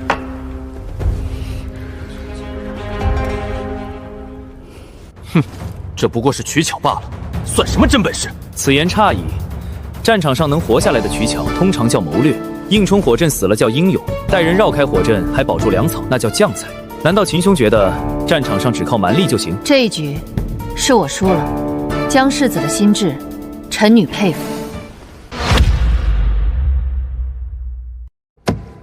哈哈哈哈哈！好，这才是文武护士该有的样子，有勇有谋，方为大京栋梁。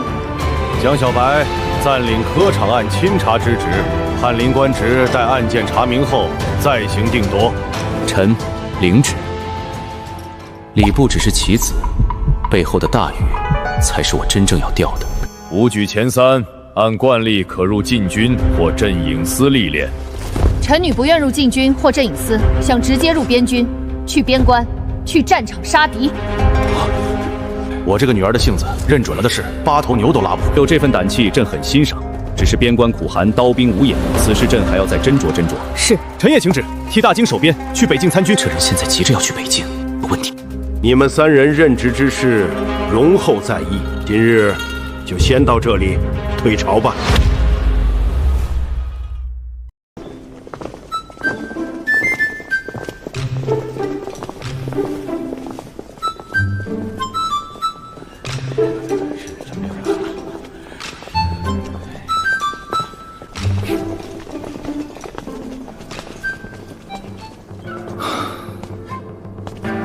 这一早上下来，比打仗还累。抱歉，非无意之举。无妨。哟，抱歉，我也不是故意。怎么，你还想动手？来，动个试试。什么？你是想死了？误会。干得漂亮，不愧是江老哥的儿子。父亲，女儿不想和他同车。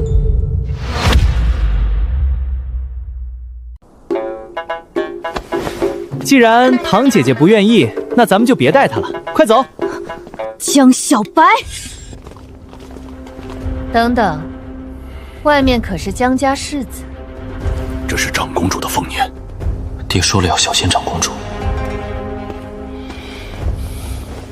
臣江小白见过长公主。听闻江公子今日高中，又在朝堂之上大放异彩，本宫特意停下，道一声恭喜。公主谬赞，臣不过是侥幸。你若算侥幸，那满朝文武便没几个不侥幸的了。本宫倒是有些好奇，得空时也让本宫亲眼看看，究竟是怎样的人能让李香和蓝老都另眼相待。若有机会，臣自当拜见。你和长公主认识？完全不熟。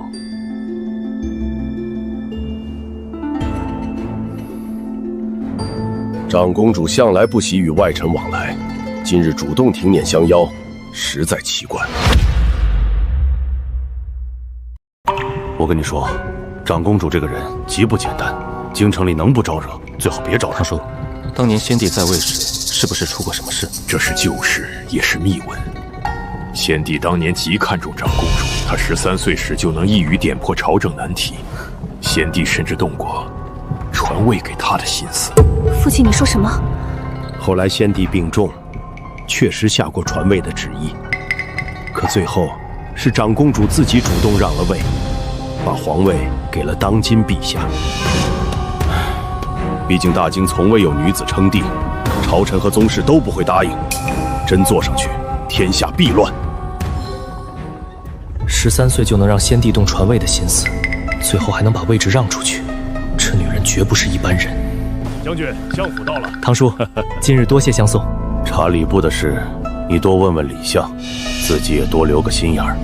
放心，我最大的优点就是惜命。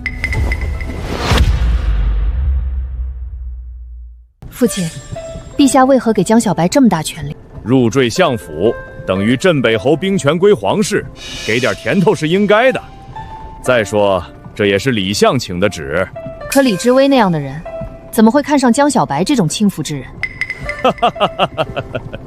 李秉章那老狐狸不吃亏，肯招他入赘，说明这小子身上有过人之处。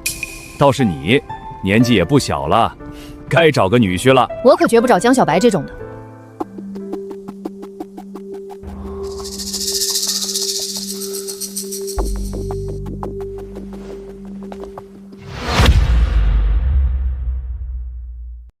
这位姑娘，李姑娘的住处怎么走？世子过了前头那道院门，再沿右侧长廊一直走，便是小姐的院子。有了哦。有人吗？江世子，见过世子。你家小姐呢？小姐一个时辰前出门了，还没回来。世子若不嫌弃，先进屋歇息吧。奴婢这就让人备茶点。那就劳小凡了。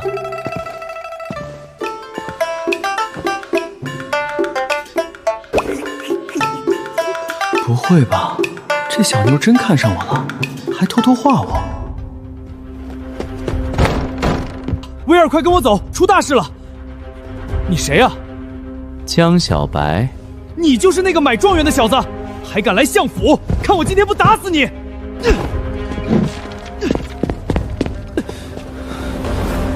等等等等，打人总得有个缘由吧？你谁呀？我叫李行行，是李知微的堂兄，管着相府青楼。现在青楼被学子堵满了，都闹着让伯父上奏免了你的状元。说来，这事儿全因你而起。这青楼到底是什么地方？怎么学子都堵到那儿去了？青楼是伯父早年专为寒门学子设的，上京赶考的寒门士子，吃住笔墨都能在那儿解决。有真才实学的，还能得伯父引荐名师。这些年在京中士林声望极高，寒门学子入京第一站就是青楼。是不是还传了别的话？什么？是不是还有人说，相府攀附镇北侯兵权，拿李知微做交易？是，都是些混账话。学子骂我买官很正常，可攀附兵权这种说法，显然不是普通寒门士子能自己琢磨出来的。哼，有人在背后煽动。现在知道怕了吧？你要真去了青楼，被丢鸡蛋菜叶，可别怪我没提醒。既然事情因我而起，我自然要亲自去看。你疯了！那些学子现在恨不得生撕了你。鸡蛋菜叶正好，草上没吃饱。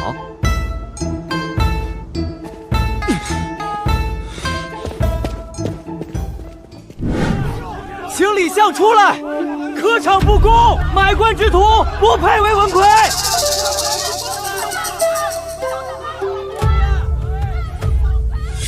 各位，江小白在此。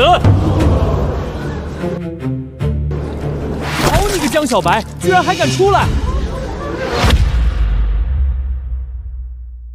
放肆！他才是江小白。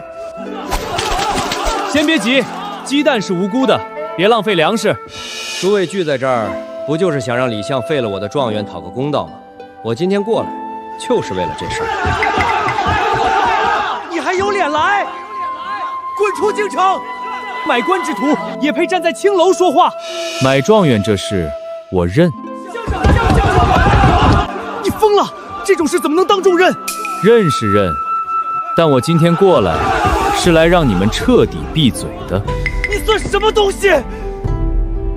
想动我也可以，先问问我这拳头大不大。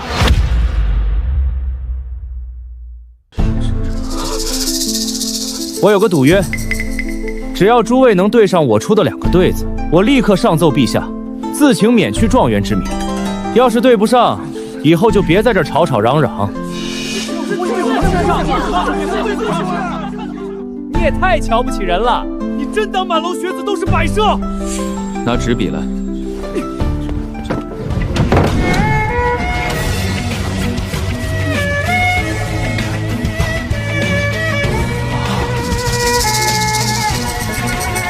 怎么回事？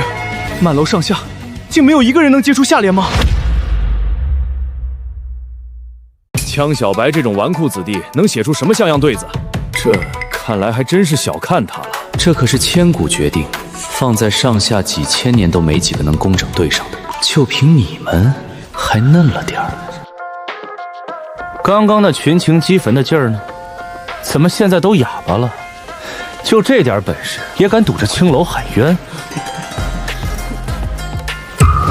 青楼是李相给寒门学子留的读书落脚之地，是让大家求学上进的，不是让你们吃饱了撑的来浪费粮食砸台子的。你少避重就轻，买状元本就是事实，再会出对子，也洗不清舞弊的罪名。来了，幕后挑事的小鱼。买状元怎么了？有本事你们也买啊！你说什么？江小白简直疯了，这时候居然还敢火上除油！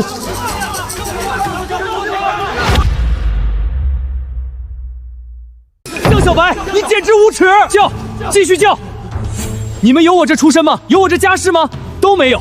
那你们能靠什么？靠怨天尤人？靠堵门叫骂？靠扔鸡蛋丢菜叶？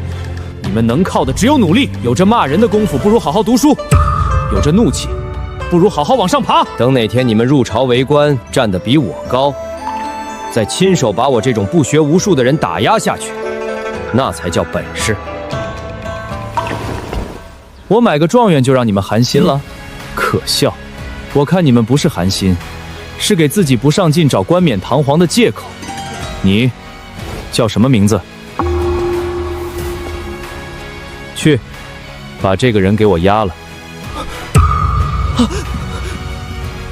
不妥，当着这么多学子的面拿人，容易被扣上以势压人的帽子。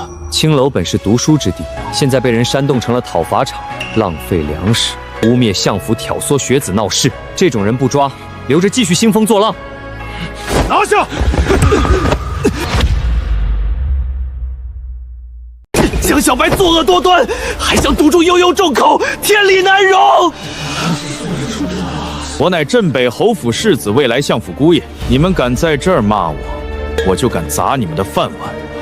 你疯了！这种话怎么能在青楼当众说出来？我就是故意的，只有越离经叛道，把事情闹得越大，最后效果才越好。你到底想干什么？条件我已经给了，对得上我自请免状元，对不上就闭嘴。不行还在这儿唧唧歪歪，书都读到狗肚子里去了。另外告诉你们，今日朝堂之上，陛下已授我钦察之职，彻查科举舞弊。一个买状元的人，转眼成了查科举舞弊的钦察官，这简直荒唐！我现在随时可以借着舞弊之名，把煽动闹事的人一个个抓进去。你们要不要试试？说吧，谁派你来闹事的？没人派我，我就是看不惯你买状元，玷污士林。送大牢去，就说此人涉嫌科场舞弊案，煽动士林，污蔑相府，背后已有同党，让大理寺刑部督察院三司同审，审不出来就慢慢审。我说，我也不知道那人具体身份，他给了我100两银子，让我在青楼带头煽动，不光要骂江小白买状元，还要散播相府攀附兵权，拿李姑娘做交易的话。这哪里只是针对江小白，分明是连着青楼，连着相府一起对付。对子的赌约依旧有效，对得上就来，对不上就闭嘴。半个时辰内把青楼打扫干净，不然就关了青楼，不再对外。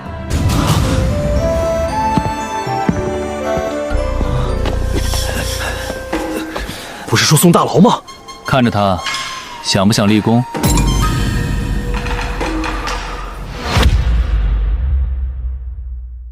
想，但凭世子吩咐，我一定照做。很简单，等你回去见了背后的人，就把今天的事如实说了。如实说，那对方岂不是会藏得更深？你觉得我那2副对子怎么样？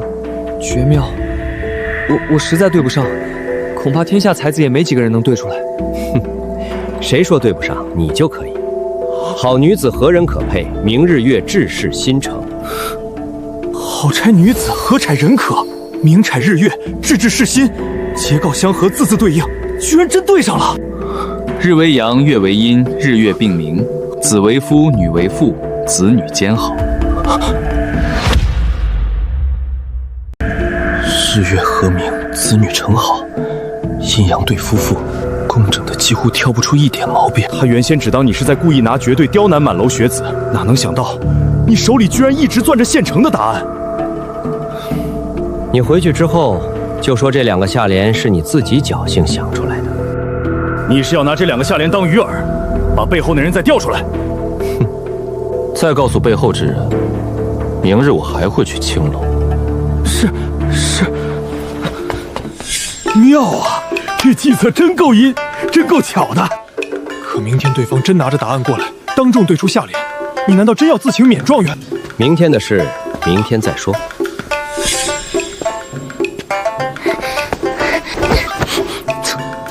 好妖！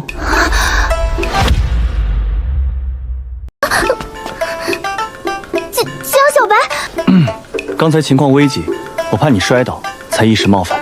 没关系。你这一大早去哪儿了？我还以为你去侯府等我。我只是顺路去看看伯母，绝对不是在等你。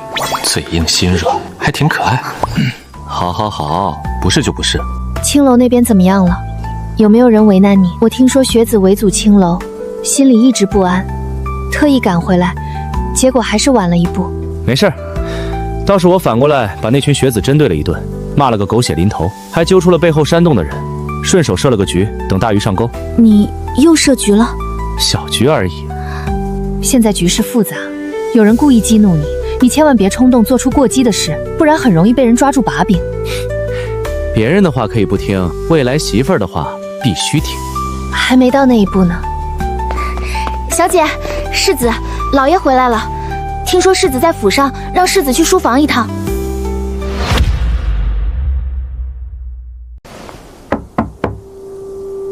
父亲，进来。坐吧。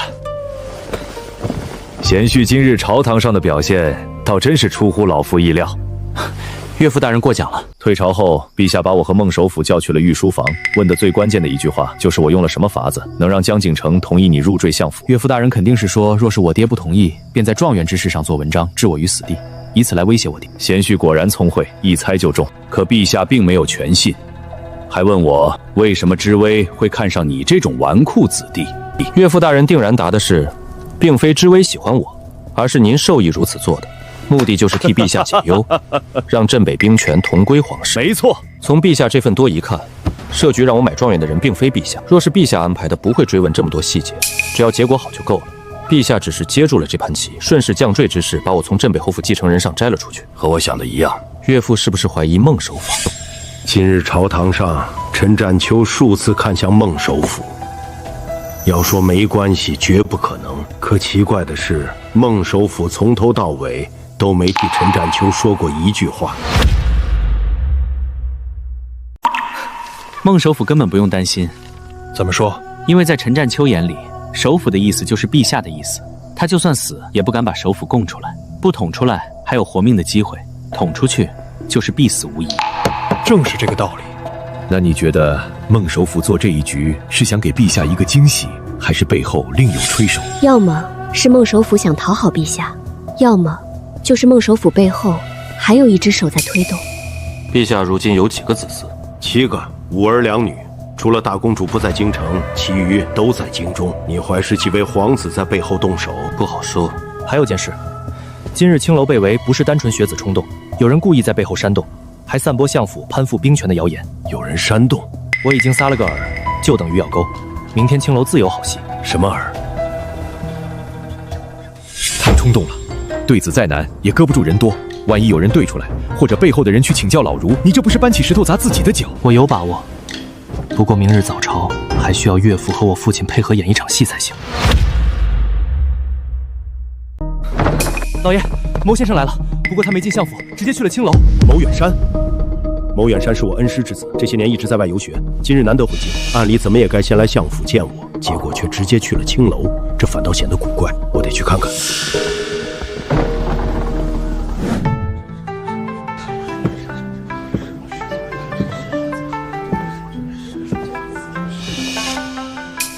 见过牟先生。这2副上联是谁出的？是江小白，就是那个买状元的纨绔世子，还拿这团子赌状元之名，实在狂妄。先生可是有了下联：拆字合字浑然天成，意境也相合，此等绝对，老夫一时也对不出公主的。连牟先生都对不上，那这腿子到底难到了什么地步？会不会只是江小白碰巧想出来的？说不定他自己都对不上。能出此对者，必有大才，绝非浪得虚名。你们啊，怕是都看错人了。难道这江小白真有盖世之才？老友，许久不见。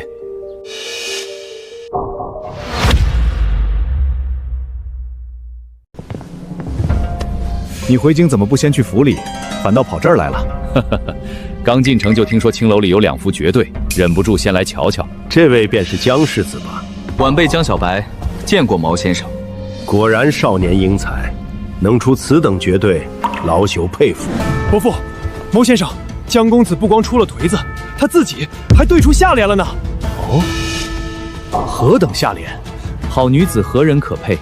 明日月至是新城，日为阳，月为阴，日月并明，子为夫，女为妇，子女兼好。好，好，对得工整，对得绝妙。年少有为，才思敏捷，实在难得呀。前辈客气了。听闻陛下命江世子彻查科举舞弊，不知世子打算从何查起？自然是从礼部卷宗查起，一步步来。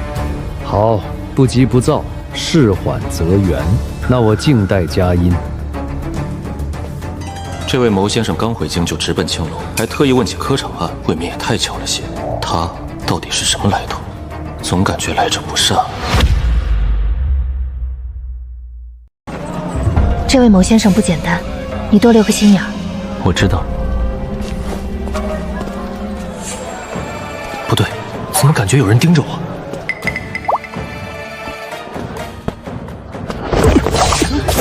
完了完了，早知道坐马车了，装什么仙情四呀？世子，可有伤着？啊，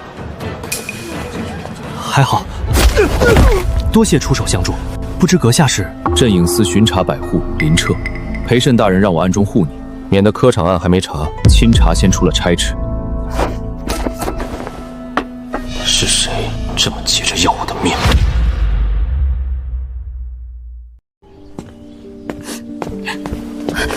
遇到刺客了，有没有伤着？让娘看看。没事，真没事。谁干的？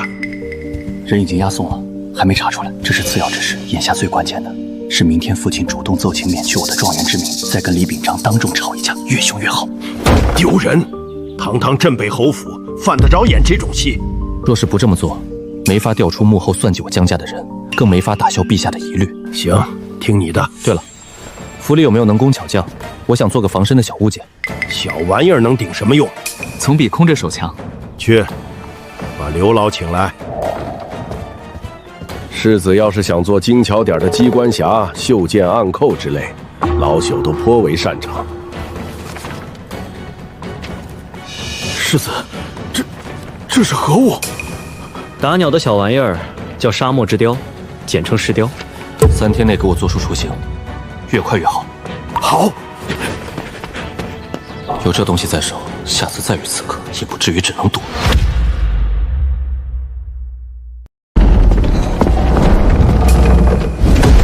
江后这是疯了，抬棺上朝，这也太……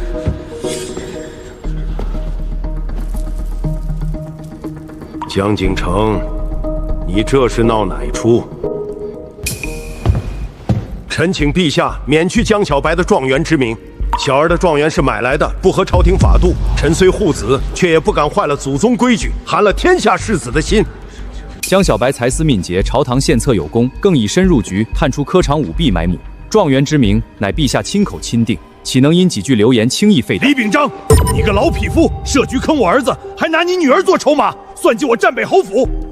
江景城，你这莽夫真是不识好歹。入赘之事有蓝老作证，陛下赐婚在前，轮得到你在这反悔？轮得到反了悔？萧景玄，够了！江小白状元之名不准废，御前银符，朕回头也会让高公公亲自送到他手里。科场案查访期间，见符如见朕意，阻挠者以抗旨论处。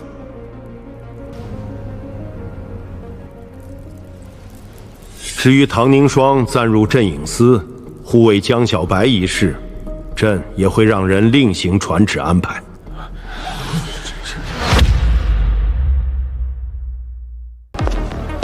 听见没有？公子厉害，太厉害了！你来了。今日青楼盛况，国子监大半学子都去了，京中不少老儒也被惊动了，全是冲着那2副对子来的。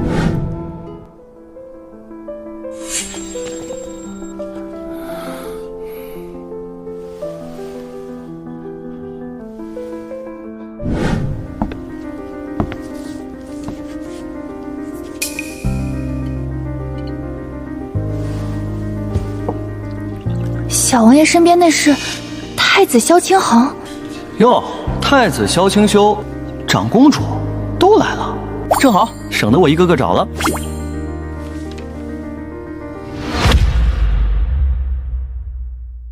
真没想到，我随手写的2个队员，居然惊动这么多人，惭愧惭愧。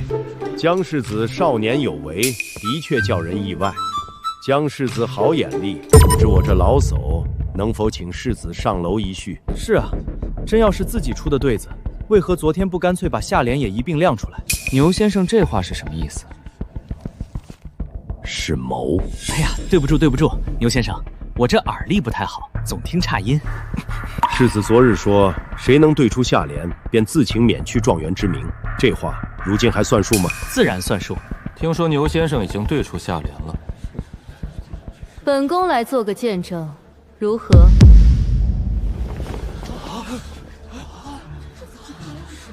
什么情况？长公主居然也在！长公主身份尊贵，由她做见证，任谁也挑不出不公。她不行。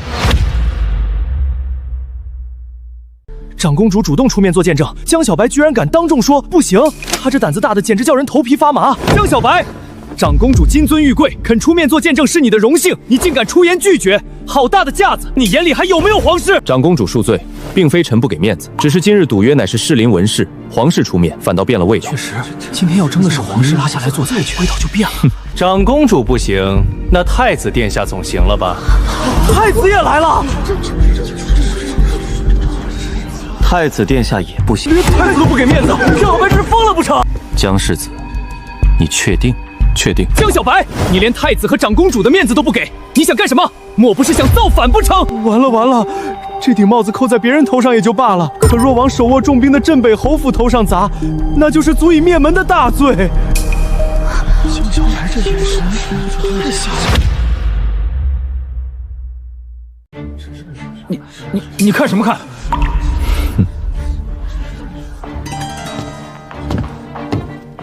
萧王爷这话是什么意思？我江家世代镇守北境，大哥二哥战死沙场，麻革裹尸还。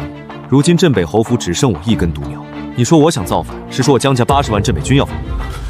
是啊，江家守着大京、北境，2个儿子都死在战场上，如今轻飘飘一句造反，这心思未免太恶毒。我没有那个意思，我只是说你不敬皇室。那小王爷张口就给镇北侯府扣造反的帽子，又是何居心？我是想离间君臣，还是想挑起边军哗乱？清修失言了，向江世子赔罪。方才失言，是我言重了。牛先生，别愣着了，下联呢？大家都等急了。下联早已写好，我只怕世子输了不认账，想当众耍。放心，君子一言，驷马难追。你来念，免得一会儿又有人说我输了不认。是。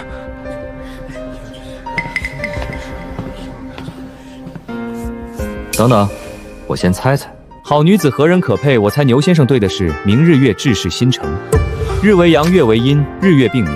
牛先生对的该是子为夫，女为父，子女兼好吧？一字不差，完全一样。怎么回事？他怎么知道我要对什么下联？因为这下联是我写的。能随手出绝对，又能当场对出几副不同下联，这样的人哪里还需要去买什么状元？不可能，是吗？那要不老先生说说，你这对联究竟是何人给你的？其实这状元之名，我本就打算明日上朝请陛下免去，毕竟买官之事属实，难堵悠悠众口。使不得！以江世子才学，若还不配当状元，那谁配？圣旨到！奉天承运皇帝诏曰：江小白买状元，乃为以身入局，探查科场舞弊，为朕钦定，令赐御前与婚姻符，阻挠皆以抗诏论处。钦此。御前银符，陛下竟把这东西都给他了。原来江小白买状元是为了查舞弊，难怪昨日街上有动静，原来是有人要刺杀世子。江世子，收好。陛下还安排了唐宁霜暂入镇隐司巡查一职，科场案未结之前，贴身护卫江世子安全。唐宁霜贴身护卫，那女人不顺手先揍我一顿就算好的了。是我有眼无珠，错怪了以身犯险的江世子。昨天还骂呢，今天全改口了。科场舞弊，我会继续往下查。至于昨日行刺我的人，我也一样要查出来。如今有了御前银符，办事总能方便些。刑部主事江律奉命来拿人，请世子把昨日行刺的2名刺客交出来。此案归刑部宗辖，相府私扣人犯不合规矩。长公主有令，需交由刑部总府配合，莫要自误。昨天才有人行刺，今天刑部就急着来提人，这也太巧了。我看不是巧，是有人怕江世子顺着刺客往下查，想赶紧把人抢走灭口。你们想干什么？青楼不是你们撒野的地方。哼，见御前银符如见陛下。怎么，江主事是要抗旨，还是说长公主的令比陛下的符还大？什么？你怎么会有这东西？江主事这么急着闯青楼拿人，总让我觉得居心叵测。江世子别动气，刺客既敢当街行刺，背后必有主使。我自然也是想替朝廷把人查清。你若肯把人交出来，我会亲自盯着帮给我的刑部去审。我倒是好奇，昨夜那场行刺，到底是谁急着要我闭嘴？没关系，咱们慢慢玩，这场游戏才刚刚开始。